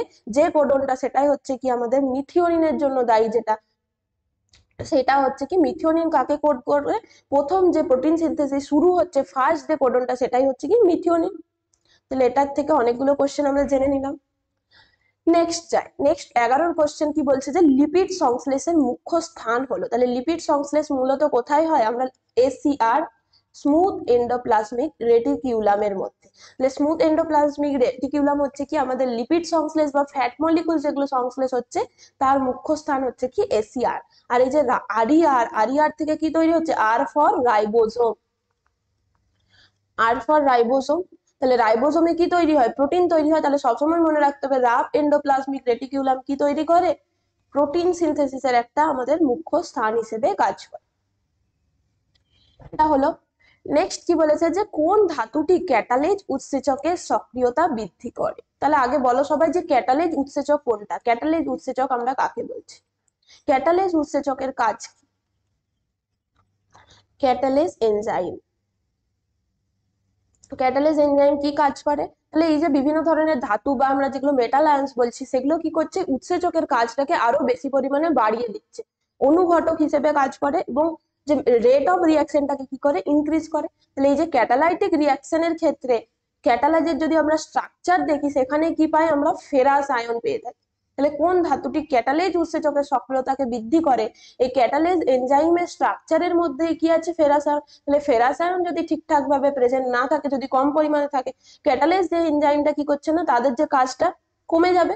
তাহলে ক্যাটালেজ এনজাইমের সক্রিয়তাকে বৃদ্ধি করে কে? Ferrous ion. খুবই গুরুত্বপূর্ণ। আর এটা তাহলে সবাই, ক্যাটালেজের কাজ কি হবে? হাইড্রোজেন পারঅক্সাইড যে H2O2 একটা আমাদের বডির ক্ষেত্রে টক্সিক এলিমেন্ট, সেই টক্সিক এলিমেন্টটাকে কি করবে? ক্যাটালাইসিসের মাধ্যমে ক্যাটালেজ এনজাইম কি করে? H2O তে H2O কে কাজে লাগায়। ক্যাটালেজ এনজাইম সবসময় মনে রাখতে হবে কি জলের উপস্থিতিতে কাজ করতে পারে। তাহলে catalase enzyme H2O2 hydrogen peroxide, দু অণু যদি হাইড্রোজেন পারঅক্সাইড হয় তাকে ভেঙে দেবে কি 2H2O+O2 তে। তাহলে ক্যাটালাইটিক এনজাইমের ফাংশন গুলো কখন হবে? With presence of water molecules. আর সেটা কি করছে? হাইড্রোজেন পারঅক্সাইডকে ভেঙে দিয়ে ওয়াটার আর অক্সিজেন উৎপন্ন করে। এটা হলো। নেক্সট 13 কোশ্চেন, এটার অ্যান্সার সবাই আগে লেখ। ফ্যাটি অ্যাসিডের টাইপ হচ্ছে কি, ফ্যাটি অ্যাসিড হোক বা অ্যামিনো অ্যাসিড হোক, আমরা দুটো টাইপ দেখি। একটা হচ্ছে কি এসেনশিয়াল অ্যামিনো অ্যাসিডস বা এসেনশিয়াল ফ্যাটি অ্যাসিড, আর একটা হচ্ছে কি নন এসেনশিয়াল ফ্যাটি অ্যাসিডস। তাহলে এই এসেনশিয়াল আর নন এসেনশিয়াল দুটো নাম আমরা কেন দিয়েছি? এসেনশিয়াল ফ্যাটি অ্যাসিডস গুলো আমাদের কি হচ্ছে, যে আমাদের বডি নিজে সেগুলোকে সিনথেসাইজ করতে পারে না কোনো না কোনোভাবে সেগুলোকে কি করছে, আমাদের বডি নিজে সিনথেসিস করছে না। তাহলে বাইরে থেকে আমাদের যে ডায়েটারি সোর্স বা আমরা যে খাদ্য গ্রহণ করছি তার মাধ্যমে কি করতে হবে, এই এসেনশিয়াল যে অ্যামিনো অ্যাসিড হোক বা এসেনশিয়াল ফ্যাটি অ্যাসিড হোক, সেগুলোর সোর্স হচ্ছে কি আমাদের যে খাদ্য গ্রহণ করছি সেখান থেকে আমাদেরকে মাস্ট পেতে হবে। আর সেগুলো হচ্ছে কি আমাদের যে বডি ফাংশনের জন্য খুবই গুরুত্বপূর্ণ এবং অপরিহার্যভাবে কাজ করে। তাহলে তাদেরকে বলছি এসেনশিয়াল, যারা হচ্ছে কি আমাদের ডায়েটারি সোর্সের মাধ্যমে বডিতে নিতে হচ্ছে এবং বডির যে ফিজিওলজিক্যাল ফাংশন সেটার জন্য মাস্ট নিডেড। আর নন এসেনশিয়াল কোনগুলো, যেগুলো হচ্ছে কি আমাদের বডি নিজে সিনথেসাইজ করতে পারে, সেগুলো হবে কি নন এসেনশিয়াল। তার মানে আমাদের খাদ্যর মাধ্যমে বা ডায়েটারি সোর্স থেকে এই ধরনের অ্যামিনো অ্যাসিড বা এই ধরনের ফ্যাটি অ্যাসিড গুলোর কোনো প্রয়োজন নেই। ডিরেক্ট আমাদের বডি কি করতে পারে, এই ধরনের যে প্রোডাক্ট গুলোকে বা এই ধরনের যে কম্পোনেন্টস গুলোকে তৈরি করতে পারে। তাহলে সেগুলো হয়ে যাবে কি আমাদের নন এসেনশিয়াল। তাহলে এসেনশিয়াল ফ্যাটি অ্যাসিড মনে রাখতে হবে কি কি, একটা হচ্ছে লিনোলেইক অ্যাসিড, একটা হচ্ছে আলফা লিনোলেনিক অ্যাসিড। তাহলে লিনোলেইক অ্যাসিড আর একটা হবে কি আলফা, এটাকে আলফা বলা হয়, আলফা লিনোলেনিক অ্যাসিড। এই দুটো হচ্ছে কি আমাদের একদম এসেনশিয়াল অ্যামিনো অ্যাসিড, মাস্ট আমাদের, সরি এসেনশিয়াল ফ্যাটি অ্যাসিড, যেগুলো আমাদের মাস্ট যে খাদ্যের মাধ্যমে গ্রহণ করতে হবে। এছাড়াও এই যে বলছি অ্যারাকিডনিক অ্যাসিড, এটার ক্ষেত্রে একটা গুরুত্বপূর্ণ জিনিস কি, অ্যারাকিডনিক অ্যাসিডটাকে অনেক সময় অনেক জায়গায় লেখা থাকে কি এটা সেমি এসেনশিয়াল। অ্যারাকিডনিক অ্যাসিডটা অনেক বইয়ে পাবে এটাকে সেমি এসেনশিয়াল লেখা থাকে। কারণ কি, এটা আমাদের বডি থেকে যে লিনোলেইক অ্যাসিড থেকে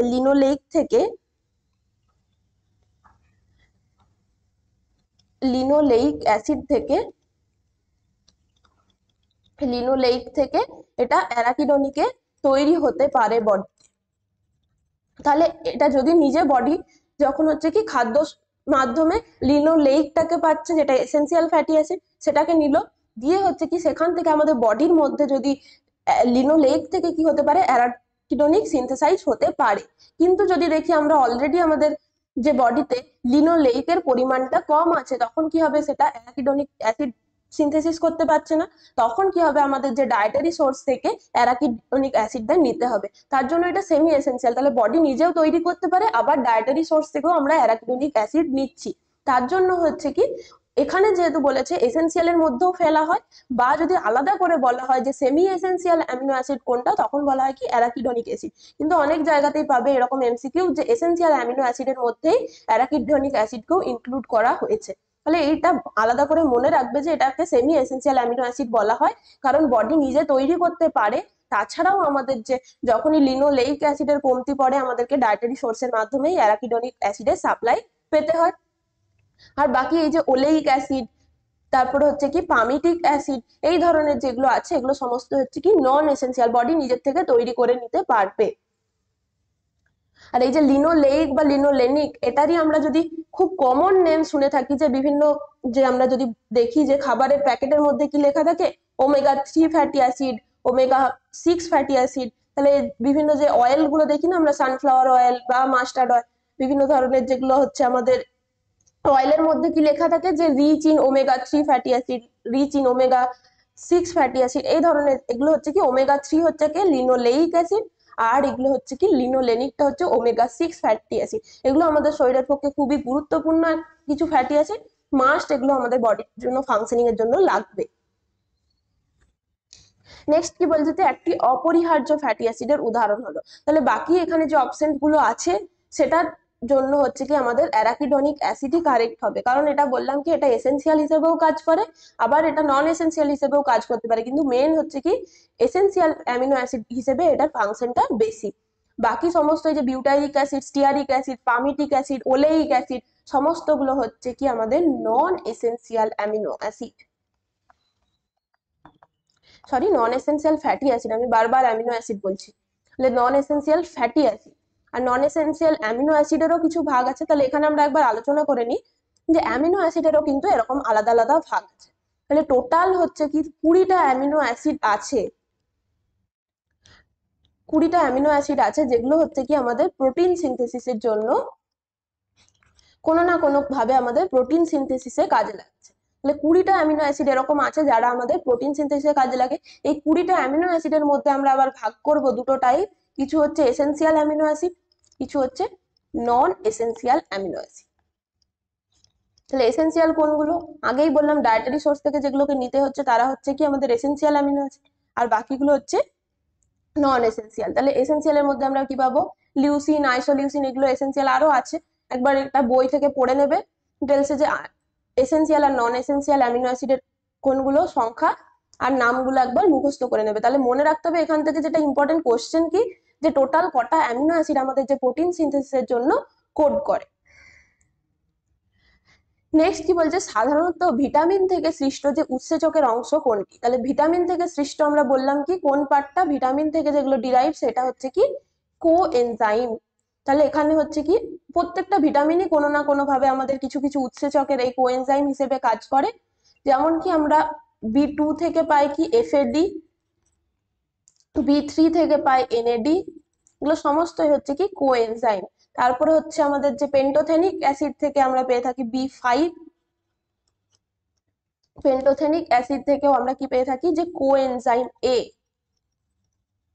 এইগুলো এই তিনটে মনে রাখতে হবে। এছাড়াও আছে কি ফোলেট যেটা B9, সেখান থেকে ট্রাই হাইড্রোফ্লোরেট THP, এই এনজাইমটা পেয়ে থাকি আমরা, কোএনজাইম বলতে পারি। তাহলে প্রত্যেকটা এরকম বেশিরভাগ ক্ষেত্রে হচ্ছে কি বি ভিটামিন থেকে আমরা এই ধরনের এনজাইম গুলো পেয়ে থাকছি বা কোএনজাইম গুলো পেয়ে থাকছি। ভিটামিন B1 থেকেও আছে, B7 থেকেও আছে, B12 থেকেও, সায়ানোকোবালামিন যেটা আমরা বলছি সেখান থেকেও কিন্তু এরকম কোএনজাইম তৈরি হতে পারে। তাহলে এই যে NAD FAD এগুলো আমরা আগে কোথায় দেখেছিলাম, যে যখন আমাদের রেসপিরেশনের টাইমে যখন ETS চেনে যাচ্ছে, ইলেকট্রন ট্রান্সপোর্ট সিস্টেমে গিয়ে FAD NAD এগুলো সমস্ত কি করে, নিজেরা যে ইলেকট্রন অ্যাকসেপ্টার হিসেবে কাজ করে এবং ইলেকট্রনকে ট্রান্সপোর্ট করতে হেল্প করে, এগুলো সমস্তই হচ্ছে কি কোএনজাইমের উদাহরণ।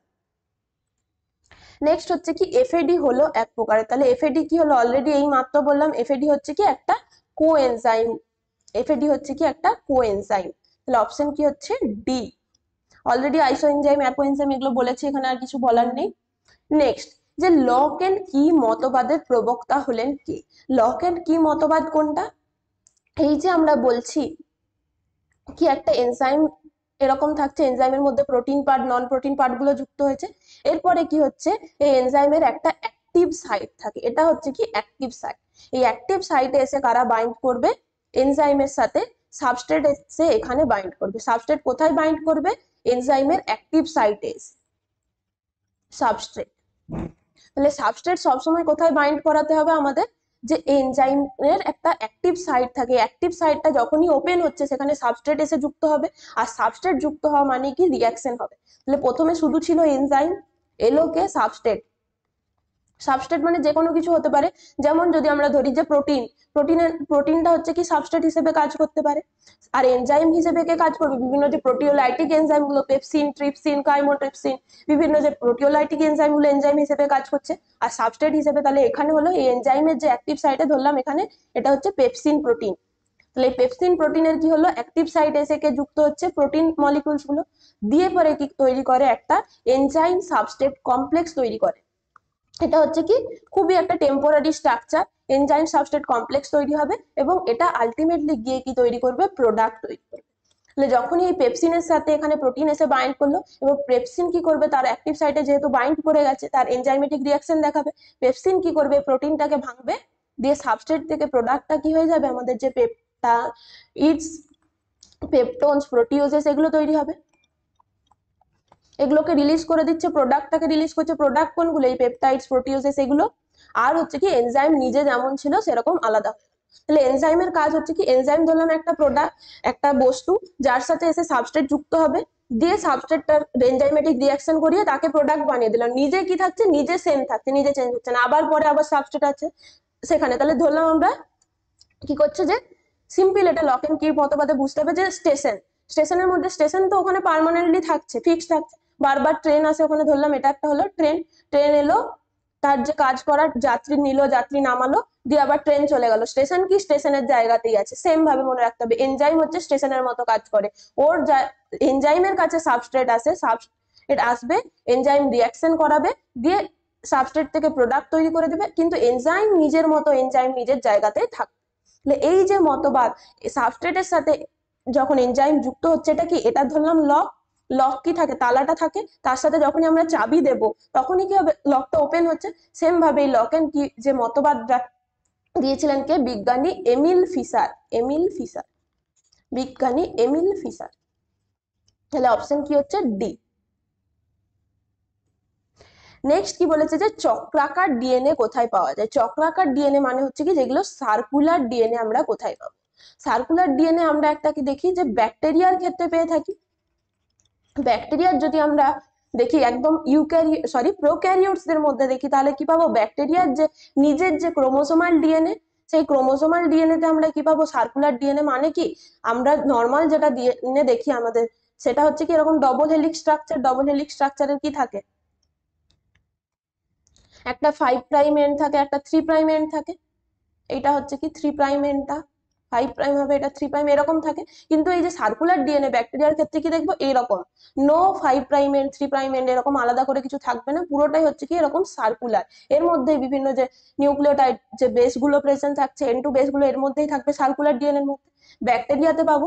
আর এছাড়াও হচ্ছে কি বিভিন্ন, যেটা আমরা বলি প্লাজমিড ভেক্টর হিসেবে যেগুলোকে আমরা কাজে লাগাই, এককোষী যে প্লাজমিড ভেক্টর, সেটা ব্যাকটেরিয়া হতে পারে, কিছু কিছু হচ্ছে ইস্টের থেকেও আমরা পেয়ে থাকছি। এটা হচ্ছে কি এক্সট্রা ক্রোমোসোমাল ডিএনএ। ব্যাকটেরিয়ার যে নর্মাল ক্রোমোসোমাল ডিএনএ সেটাও হবে কি সার্কুলার ডিএনএ। এছাড়াও হচ্ছে কি প্লাজমিড ভেক্টর হিসেবে যেগুলো কাজ করে, আমরা কি দেখেছি বায়োটেকনোলজিতে যখন আমরা জেনেটিক্যাল ইঞ্জিনিয়ারিং কাজে লাগাই, কি হয়, এই প্লাজমিড ডিএনএ, এটা হলো প্লাজমিড ভেক্টর, তার একটা পার্টকে কেটে নিয়ে সেখানে কি করছি, নতুন জিন ইনসার্ট করে দিই, নতুন ডিএনএ এর পার্টকে ইনসার্ট করে দিই, দিয়ে সেটাকে আমরা যে আমাদের ইন্টেন্ডেড সেটা কোনো একটা অর্গানিজমের মধ্যে আমরা রেপ্লিকেশনের জন্য কাজে লাগায়। তাহলে সেই প্লাজমিড ভেক্টর হচ্ছে কি এক্সট্রা ক্রোমোসোমাল যে ডিএনএ, সেটাও হবে কি সার্কুলার ডিএনএ। এই প্লাজমিড কোথায় কোথায় পাই, ব্যাকটেরিয়াতে পাই, আরেকটা মনে রাখতে হবে কি ইস্টের ক্ষেত্রে পেয়ে। এছাড়াও এগুলো হলো কি প্রোক্যারিওটস এর কথা। ইউক্যারিওটস দের মধ্যে যদি আমরা বলি যে সার্কুলার ডিএনএ আমরা কোথায় পাবো, ইউক্যারিওটস দের মধ্যে পাবো। অ্যানিমাল সেলের যদি কথা বলি, অ্যানিমাল সেলের মাইটোকন্ড্রিয়াল যে ডিএনএ, সেটাও হবে কি এরকম সার্কুলার ডিএনএ। তাহলে মাইটোকন্ড্রিয়ার মধ্যে যে ডিএনএ প্রেজেন্ট আছে সেটাও সার্কুলার ডিএনএ।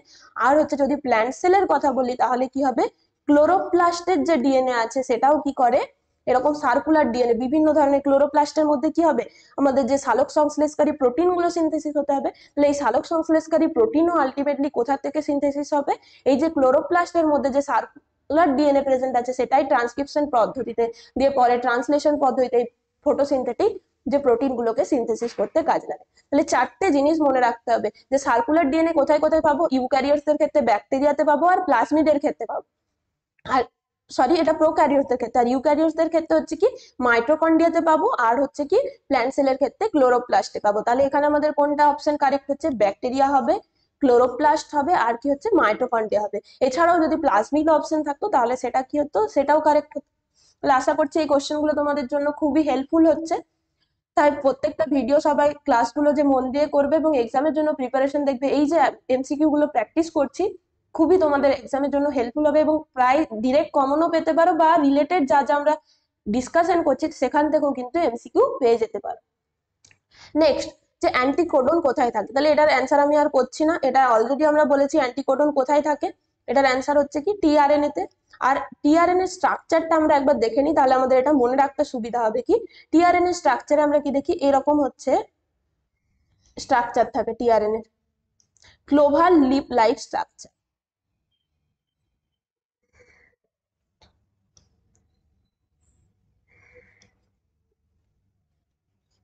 এইরকম স্ট্রাকচার। তাহলে এটা একটা 3' এন্ড থাকে, একটা 5' এন্ড থাকে। এই 3' এন্ডের দিকে এসে কি হবে, এখানে অ্যামিনো অ্যাসিড পুল থেকে যখন অ্যামিনো অ্যাসিড কে নেবে, কোথায় এসে যুক্ত হচ্ছে, এই টিআরএন এর মধ্যে অ্যামিনো অ্যাসিড গুলো যুক্ত হবে, 3' এন্ডে এসে অ্যামিনো অ্যাসিড এখানে যুক্ত হলো। আর যদি আমরা স্ট্রাকচার দেখি, এটা হচ্ছে কি একটা 3' এন্ড, একটা এখানে লুপ থাকে যেটাকে বলা হচ্ছে টি লুপ, একটা ভেরিয়েবল আর্ম থাকে, ভেরিয়েবল আর্ম, আর একটা হচ্ছে এটাকে বলা হচ্ছে অ্যান্টিকোডন লুপ। অ্যান্টিকোডন লুপ, আর একটা থাকে ডি লুপ।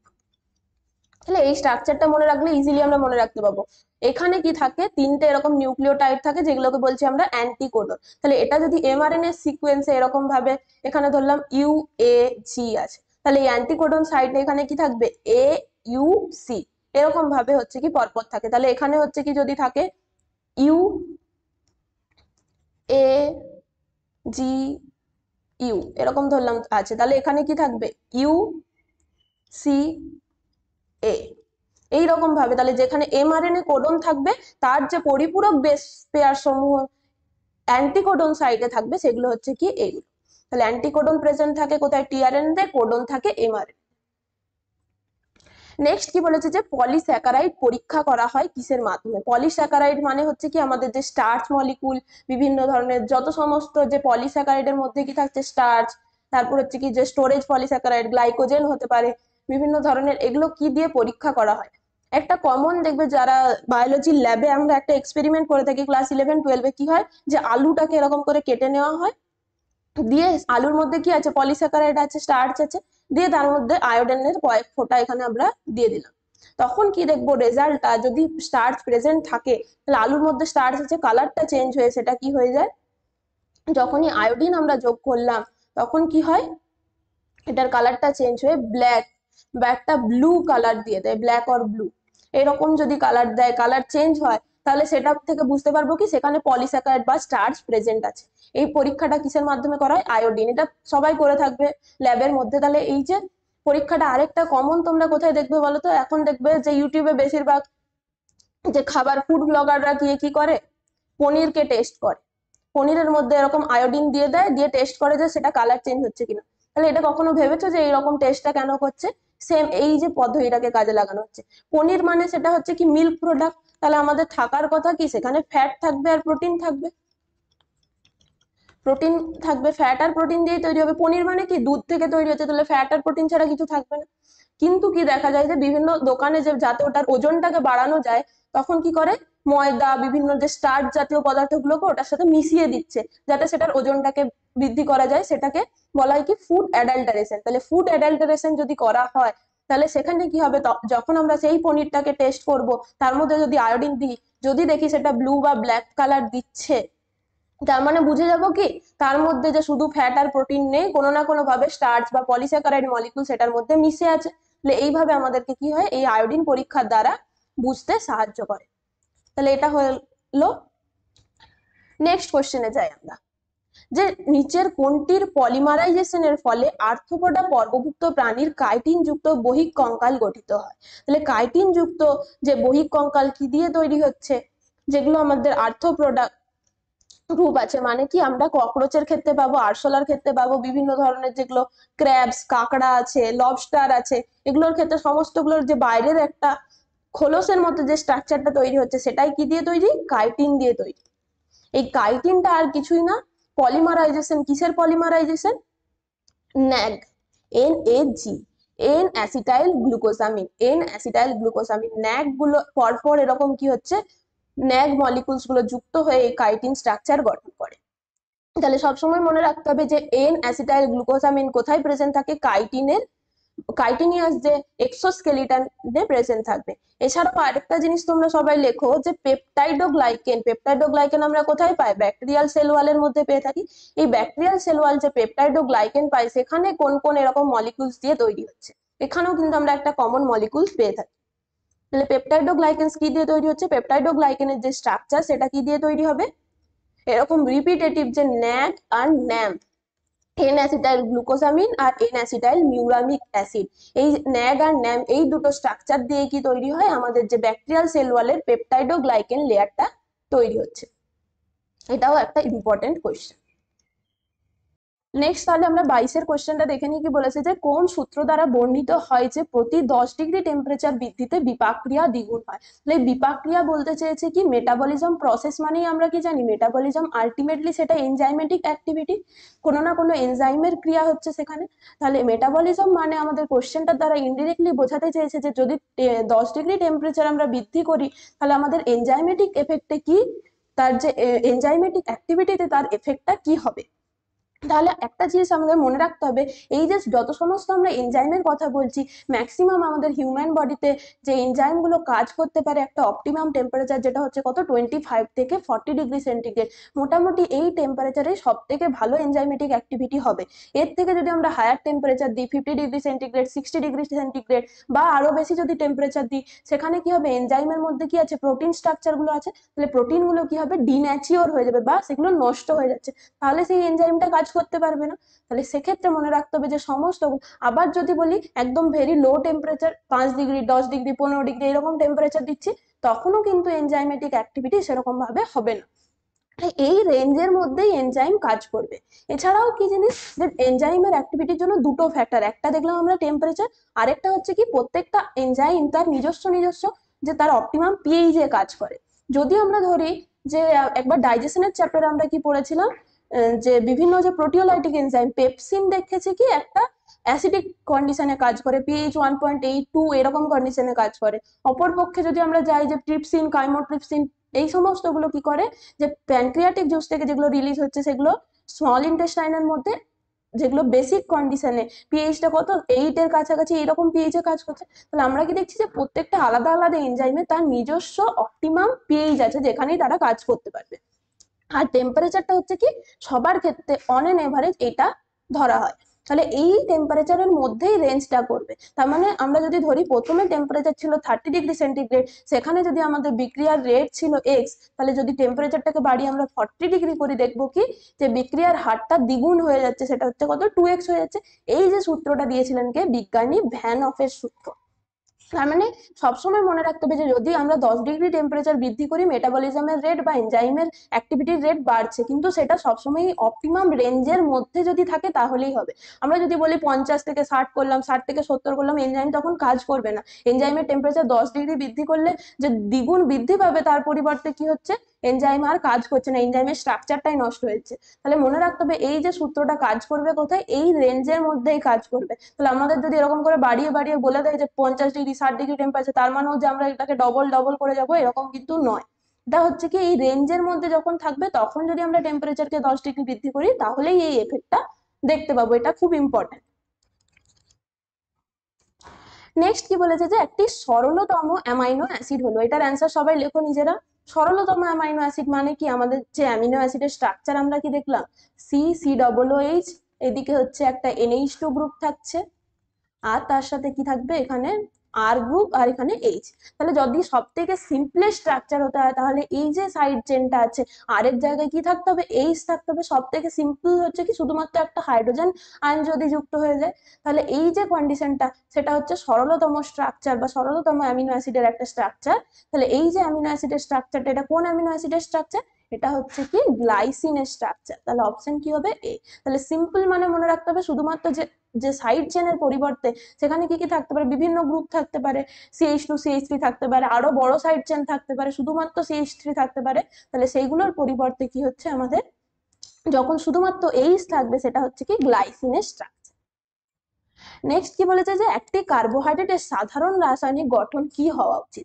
সাধারণ রাসায়নিক গঠন মানে কি, যেটা কমন ফর্মুলা, যেটাকে কাজে লাগিয়ে আমরা যে কোনো কার্বোহাইড্রেটের সংকেত তৈরি করতে পারবো। তাহলে সেটা কি হবে, সবসময় কার্বোহাইড্রেট বলেছে, তার মানে কি তিনটে মলিকুল মাস থাকবে, কার্বন, হাইড্রোজেন, অক্সিজেন, এই তিনটে মাস থাকবে। তাহলে এখানের মধ্যে কার্বন, হাইড্রোজেন, অক্সিজেন কোনটাতে আছে, এই দুটো, এই দুটোর মধ্যে কোনো একটা হবে।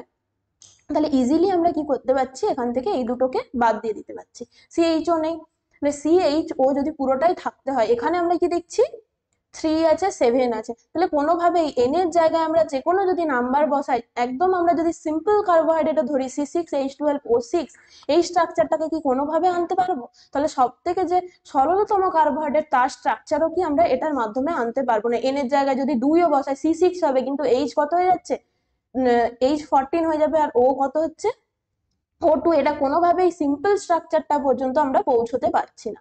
যদি আমরা এটা লাগিয়ে দেখি CH2O তার হোল এন, CH2O তার হোল এন, তাহলে দেখবো কি আমরা এটা স্ট্রাকচারটা পেতে পারবো।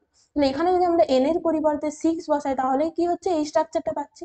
তাহলে এইভাবে আমাদের কি, এটা হচ্ছে কমন সংকেত, কমন একটা ফর্মুলা, যে কোনো কিছু এন এর জায়গায় আমরা যদি 12 বসাই কি পাবো, C12H24O12। তাহলে সমস্ত সরলতম থেকে একদম আমরা যদি পলিস্যাকারাইড পর্যন্ত যে কোনো কার্বোহাইড্রেটের স্ট্রাকচার আমরা আলটিমেটলি শুধু কোথায় চেঞ্জ হবে, এন এর সংখ্যাটাতে চেঞ্জ হবে।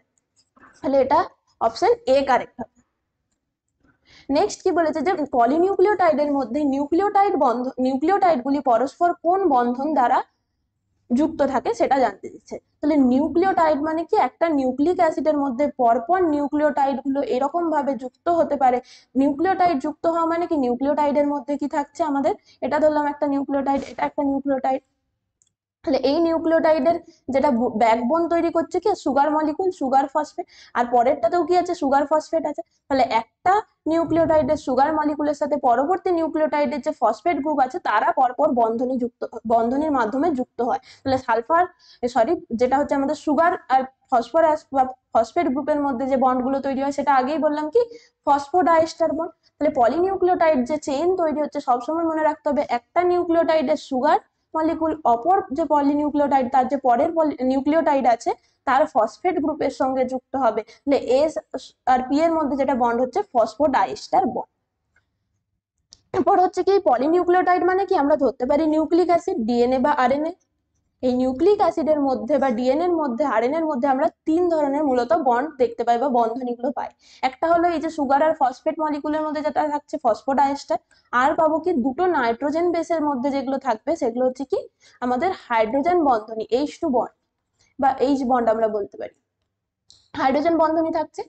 আর হবে কি, যেগুলো এই যে সুগার মলিকুলস থাকছে, সুগার ব্যাকবোন, এরকম কি হচ্ছে ডিএনএ যে ডবল হেলিক্স স্ট্রাকচার তৈরি হয় তার মধ্যে কি হয়, এই যে সুগার মলিকুলের সাথে নাইট্রোজেনাস বেস গুলো পরপর এরকম যুক্ত হচ্ছে, এই সাইডেও নাইট্রোজেনাস বেস থাকছে, আর নিজেদের মধ্যে সেগুলো কি করছে, হাইড্রোজেন বন্ধন দ্বারা যুক্ত হচ্ছে।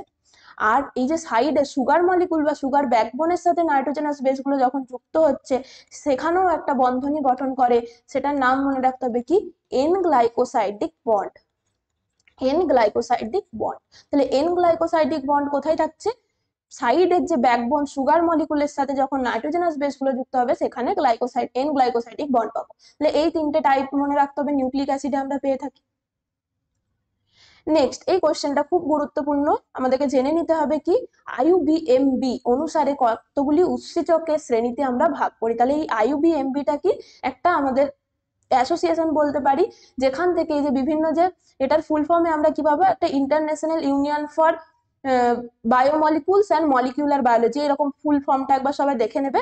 যে এইটা কি করে, বিভিন্ন ধরনের যে বায়োমলিকুলস রিলেটেড, তার সাথে সাথে হচ্ছে আমাদের যে জেনেটিক্যাল মলিকুলার বায়োলজি মানে কি জেনেটিক্স এর উপর বিভিন্ন ধরনের যে ইনফরমেশন প্রোভাইড করে কারা, এই আইইউবিএমবি এই সংস্থাটা। এরা কি করেছে, এই যে আমরা এনজাইমকে বলছি তাদেরকে মূল হচ্ছে তিনটে ক্লাসিফাই করেছে, ছটা গ্রুপের মধ্যে ক্লাসিফাই করেছে, মানে ছটা আলাদা আলাদা টাইপের এনজাইমে ভাগ করা হয়েছে। সেই যে ছটা গ্রুপের মধ্যে বিভিন্ন ধরনের এনজাইম গুলো তার ক্লাসিফিকেশনের মধ্যে আসবে। তাহলে একবার আমরা টাইপস গুলো দেখে নিই যে ছটা ক্লাস কি কি বলছে। প্রথমে হচ্ছে যেটা ক্লাস 1 ক্লাসিফিকেশনের মধ্যে আসছে সেটা হবে কি আমাদের অক্সিডো রিডাকটেজ। অক্সিডো রিডাকটেজ, তাহলে এই অক্সিডো রিডাকটেজ এদের কাজটা আমরা নামের মধ্যেই পাচ্ছি কি, অক্সিডেশন রিডাকশন। এই প্রক্রিয়ার মাধ্যমে যে এনজাইম গুলো কাজ করবে তারা হচ্ছে কি অক্সিডো রিডাকটেজ। তাহলে অক্সিডেশন রিডাকশন মানে কি রেডক্স রিঅ্যাকশনের মধ্যে কাজ করছে। তাহলে একটা এনজাইম আমরা নাম শুনেছি কি ডিহাইড্রোজিনেজ। ডিহাইড্রোজিনেজ কি করে, ডিহাইড্রোজিনেজ যে কোনো একটা সাবস্ট্রেট থেকে H+ আয়নকে রিমুভ করতে হেল্প করে। তাহলে H+ কে যখন রিমুভ করবে, H+ রিমুভ হওয়া মানে কি, সেটা আমাদের reduction process, H+ ion remove হওয়া মানে কি অক্সিডেশন প্রসেস হবে। মানে যে কোনো অক্সিডেশন রিডাকশন যেখানেই রিঅ্যাকশন হবে সমস্ত এনজাইম গুলো কোন গ্রুপের মধ্যে পড়বে, অক্সিডো রিডাকটেজ গ্রুপ। তারপরে যেটা সেকেন্ড গ্রুপ সেটা হচ্ছে কি ট্রান্সফারেজ।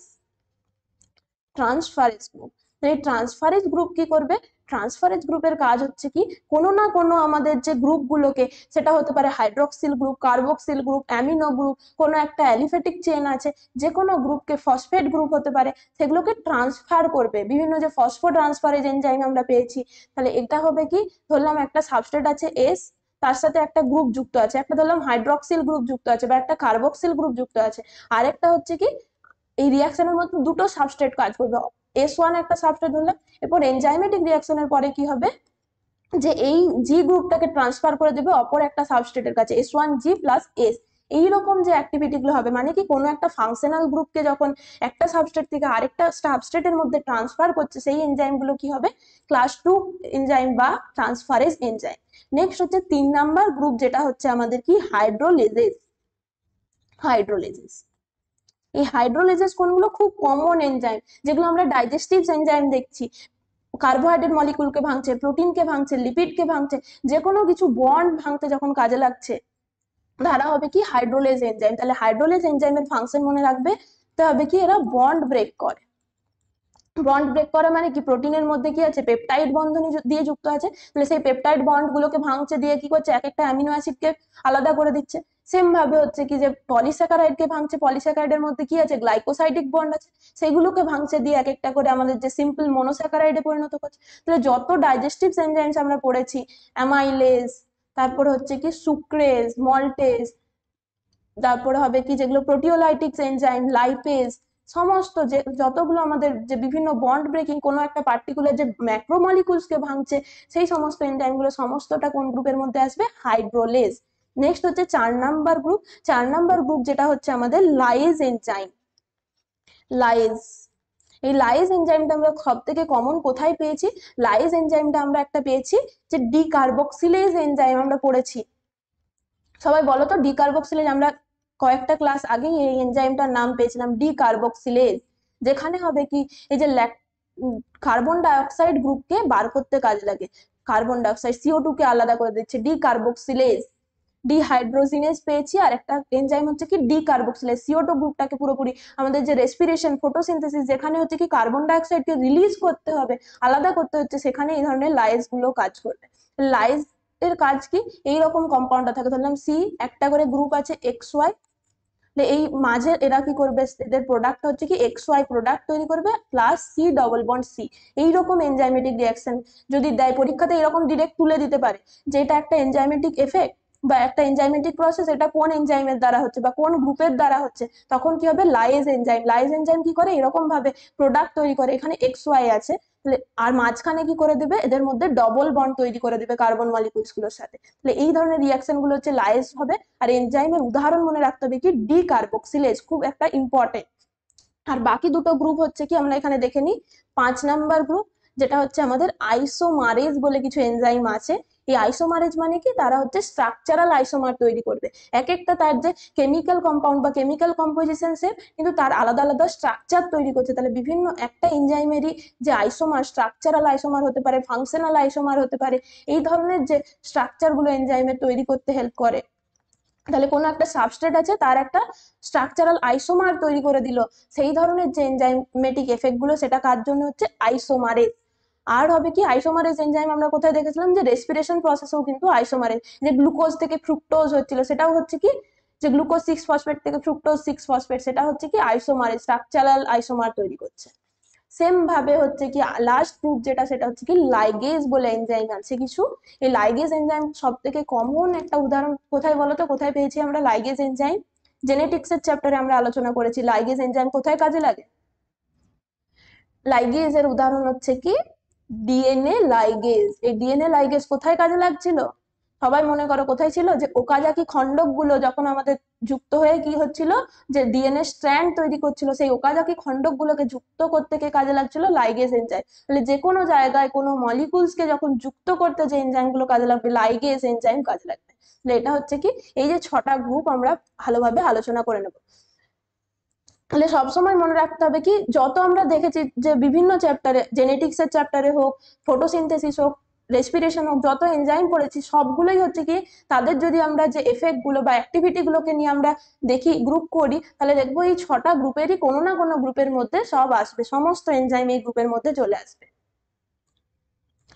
নেক্সট নেক্সট আমাদের কি বলছে, রাইবোজাইম কাকে বলে। রাইবোজাইম কি, অলরেডি আমরা বলেছিলাম কি, যে আরএনএ দিয়ে তৈরি একটা এনজাইম। আরএনএ শুধুমাত্র এটার যে স্ট্রাকচারটা কি দিয়ে তৈরি হচ্ছে, প্রোটিন দিয়ে নয়, আরএনএ দিয়ে বা নিউক্লিক অ্যাসিড দিয়ে তৈরি হচ্ছে। তাহলে এর কাজ কি হবে, এটা হবে কি আরএনএ। তাহলে এটাই মনে হচ্ছে মোস্ট অ্যাপ্রোপ্রিয়েট, বাকিগুলো দেখে নি। যে অনুঘটকের মতো কার্য সম্পন্নকারী আরএনএ, এটাই হবে। কারণ কি এনজাইম জানে কি আমরা ক্যাটালিস্ট হিসেবে কাজ করে বা অনুঘটক হিসেবে কাজ করে, কোনো একটা প্রোডাক্টকে, এই যে সাবস্ট্রেট থেকে প্রোডাক্ট তৈরি হচ্ছে রেট অফ রিয়াকশনটাকে কি করে, ইনক্রিজ করে।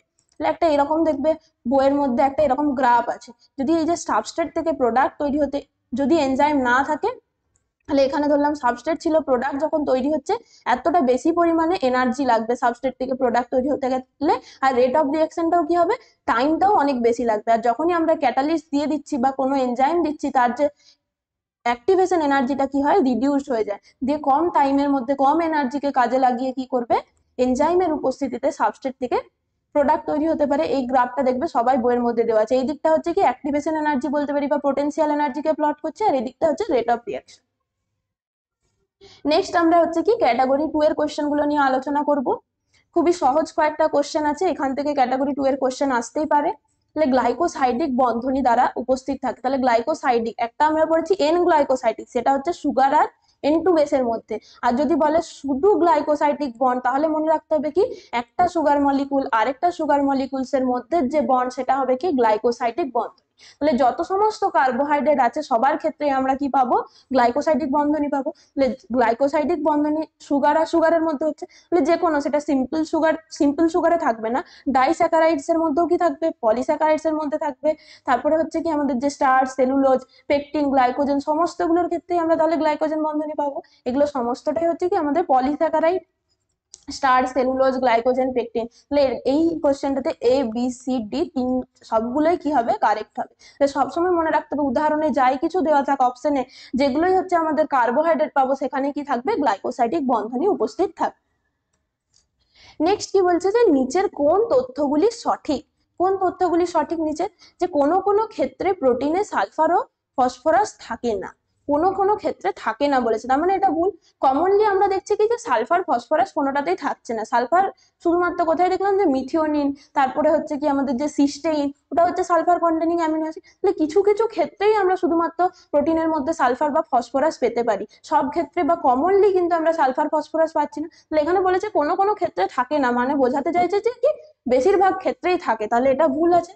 বাকি দেখে নি কি বলেছে, অ্যামিনো অ্যাসিডে কার্বক্সিল গ্রুপ অ্যামিনো গ্রুপ আয়নিত অবস্থায় দ্বিমেরু আয়ন গঠন করে, এটা ঠিক আছে। দ্বিমেরু আয়ন মানে কি ডাইপোল গঠন করে, তাহলে একদিকটাতে COOH থাকছে, একদিকে NH2 গ্রুপ থাকছে, তাহলে সেটা কি হবে, একটা ডাইপোল স্ট্রাকচার গঠন করবে, এটা ঠিক আছে। নিউক্লিক অ্যাসিড বলেছে কি বহু সংখ্যক গঠনগত একক দ্বারা গঠিত, এটাও ঠিক আছে। নিউক্লিক অ্যাসিড কি হচ্ছে, অসংখ্য আমাদের যে নিউক্লিওটাইডস দিয়ে তৈরি হচ্ছে, তাহলে নিউক্লিওটাইডসটাই হচ্ছে কি তার ফাংশনাল বা স্ট্রাকচারাল ইউনিট হিসেবে কাজ করে, এটাও ঠিক আছে। বাকি কি বলছে, নিউক্লিক অ্যাসিডের নিউক্লিওটাইড গুলি ফসফোডাইস্টার বন্ধন দ্বারা যুক্ত থাকে, এটা তো আমরা অলরেডি দেখলাম। তাহলে অপশন কি কি হচ্ছে, বি সি ডি তিনটেই কারেক্ট হচ্ছে। নেক্সট কোশ্চেন বলো, তাহলে এটা অলরেডি আমরা আলোচনা করলাম, এটার অ্যান্সার কি কি হবে তোমরাই বলো। তিনের অ্যান্সার কি হবে, তিনের অ্যান্সার কি হবে, হাইড্রোলেজ মানে কি যেগুলো বন্ড ভাঙছে, যত সমস্ত বন্ড আছে সমস্ত গুলোকে ভাঙবে, তাহলে কোনটা হবে, কোনটা হবে, কোনটা হবে, অপশন হাইড্রোলেজের ভুক্ত। হাইড্রোলেজ শ্রেণীভুক্ত মানে হচ্ছে কি ক্লাস 3 এর মধ্যে আছে, IUMB অনুযায়ী কি হবে, ক্লাস 3 তে আছে। কোনটা কোনটা হবে, যেগুলো বন্ড ভাঙছে, তাহলে কি কি বললাম, মল্টেজ হবে আর সুক্রেজ হবে। তাহলে এগুলো হচ্ছে কি আমাদের যে বিভিন্ন ধরনের এই মল্টেজ সুক্রেজ, এগুলো হচ্ছে কি কার্বোহাইড্রেট ভঙ্গকারী এনজাইম, তাহলে এগুলো হবে কি অপশন এ আর বিটাই হচ্ছে। বাকি ডিহাইড্রোজেনেজ যেটা কোন গ্রুপের মধ্যে আছে, অক্সিডো রিডাক্টেজ গ্রুপের মধ্যে আছে। এপিমারেজটা হচ্ছে কি আইসোমারেজ গ্রুপের মধ্যে আছে, সুগারের এপিমার গঠন করে, এপিমারটাও হচ্ছে কি এক ধরনের আইসোমার। তাহলে এপিমারেজ গ্রুপের মধ্যে কি থাকবে, আইসোমারেজ গ্রুপের মধ্যে এপিমারেজ বলে যে এনজাইমটা শ্রেণীভুক্ত। এটা হলো। নেক্সট কি বলছে, কোনটি কোএনজাইমের সঙ্গে সংশ্লিষ্ট, তাহলে কোএনজাইমের সাথে সংশ্লিষ্ট কি কি বললাম, কোএনজাইম গুলো তৈরি হচ্ছে ভিটামিন থেকে, তাহলে ভিটামিন B1 থেকেও আমরা কোএনজাইম পাবো, B2 থেকেও পাবো। নিকোটিনামাইড মানে হচ্ছে কি যেটা হচ্ছে NAD, সেটা হচ্ছে কোথা থেকে পাচ্ছি, B3 থেকে। তাহলে অপশন A B C তিনটেই কারেক্ট হচ্ছে। তাহলে B3 থেকে আমরা পাচ্ছি কি nicotinamide, NAD nicotinamide, adenine dinucleotide. B2 থেকে হচ্ছে কি ফ্ল্যাভিন, যেটা হচ্ছে FAD পাবো এখান থেকে, FAD। B2 আগের দিনে আমরা নাম বলেছি কি রাইবোফ্ল্যাভিন, তাহলে সেখান থেকে নামটা আসছে কি ফ্ল্যাভিন, অ্যাডেনিন ডাইনিউক্লিওটাইড। B1 সবগুলো থেকে, তাহলে B1 প্রত্যেকটা বি যে আছে প্রত্যেকটা বি ভিটামিন সবগুলোর থেকে আমরা পাচ্ছি। তাহলে নিকোটিনামাইড কোথা থেকে পাবো? নিয়াসিন থেকে। তাহলে অপশন এর ক্ষেত্রেও বি, এ, বি, সি কারেক্ট হচ্ছে। তাহলে আশা করছি তোমাদের এই কোশ্চেন গুলো আজকের ক্লাসটা খুবই হেল্পফুল হয়েছে, কারণ আজকের ক্লাসের সাথে অনেকগুলো চ্যাপ্টারকে ইন্টারলিঙ্ক করে কোশ্চেন আসতে পারে এবং খুবই ইম্পর্টেন্ট একটা চ্যাপ্টার। এই চ্যাপ্টারের এমসিকিউ কোনোদিনই আমাদের ছাড়া যাবে না এবং কনসেপ্ট গুলোকে খুব ভালোভাবে বুঝতে হবে। আর একটা জিনিস বলে দিই যেটা আমরা বাদ গেছে, যে এই যে আমরা বললাম প্রোটিনের স্ট্রাকচার, প্রোটিন কি হয় এরকম ভাবে পরপর অ্যামিনো অ্যাসিড গুলো যুক্ত হচ্ছে পলিপেপটাইড চেন গঠন। এরপর হলো কি, এটা ধরলাম একটা প্রোটিনের স্ট্রাকচার। এত ছোট তো প্রোটিন হয় না, অনেকগুলো অ্যামিনো অ্যাসিড নিয়ে পরপর যুক্ত হয়, এটা আমরা একটা ধরে নিলাম যে এটা একটা প্রোটিনের স্ট্রাকচার।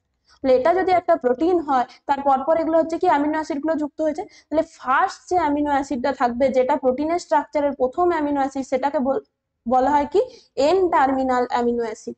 এটা তোমরা একজন কোশ্চেন করেছিলে, তাই আমার মনে হলো একবার বলে দিই। তাহলে এই যে প্রোটিনের এটা হচ্ছে কি প্রাইমারি স্ট্রাকচার বা লিনিয়ার স্ট্রাকচার, সেখানে প্রথম যে অ্যামিনো অ্যাসিডটা থাকছে সেটা এন টার্মিনাল, আর লাস্ট যে অ্যামিনো অ্যাসিডটা থাকছে সেটা হচ্ছে কি সি টার্মিনাল অ্যামিনো অ্যাসিড। এটা আমরা কাদের ক্ষেত্রে পাবো? প্রোটিনের সমস্ত প্রোটিনের স্ট্রাকচারে যেটা প্রথম amino acid N terminal, C terminal হচ্ছে লাস্ট অ্যামিনো অ্যাসিড। সেটা প্রাইমারি স্ট্রাকচার ও লিনিয়ার স্ট্রাকচারের ক্ষেত্রে আমাদের বুঝতে সুবিধা। বাকি যদি এরকম সেকেন্ডারি স্ট্রাকচার হয়, টার্সিয়ারি স্ট্রাকচার আমরা কি দেখবো এরকম উলের মতো, পুরো উলের যদি গোলা হয় যেরকম পাকানো হয়, টার্সিয়ারি প্রোটিন স্ট্রাকচার, কোয়াড্রানারি স্ট্রাকচার যদি একদম কমপ্লেক্স স্ট্রাকচার দেখি প্রোটিনের এরকমই হবে। কিন্তু তারও ক্ষেত্রে এরকম একটা এন টার্মিনাল একটা সি টার্মিনাল থাকবে, একটা প্রথম অ্যামিনো অ্যাসিড একটা লাস্ট অ্যামিনো অ্যাসিড থাকবে। তাহলে এগুলো সব আশা করছি ক্লিয়ার হয়ে গেছে। আজকের ক্লাসটা সবাই মন দিয়ে করবে, কোনো জায়গায় ডাউট থাকলে অবশ্যই কমেন্ট সেকশনে জানাবে। আর পরবর্তীতে আমরা কোন চ্যাপ্টার নিয়ে আলোচনা করলে তোমাদের সুবিধা হবে অবশ্যই কমেন্ট সেকশনে লিখবে। আর কার কতগুলো ঠিক হয়েছে সেটা যদি পারো কমেন্ট সেকশনে জানাবে, তাহলে তোমাদের মানে কতটা নিজেরা অ্যাকুরেটলি করতে পারছো নিজেদেরই বুঝতে সুবিধা হবে। থ্যাংক ইউ সবাইকে। পরবর্তী ক্লাসে আমরা আরো যে গুরুত্বপূর্ণ এমসিকিউ গুলো তোমাদের জেনপাসের জন্য হেল্পফুল হবে সেই রকম এমসিকিউ নিয়ে আলোচনা করতে থাকবো।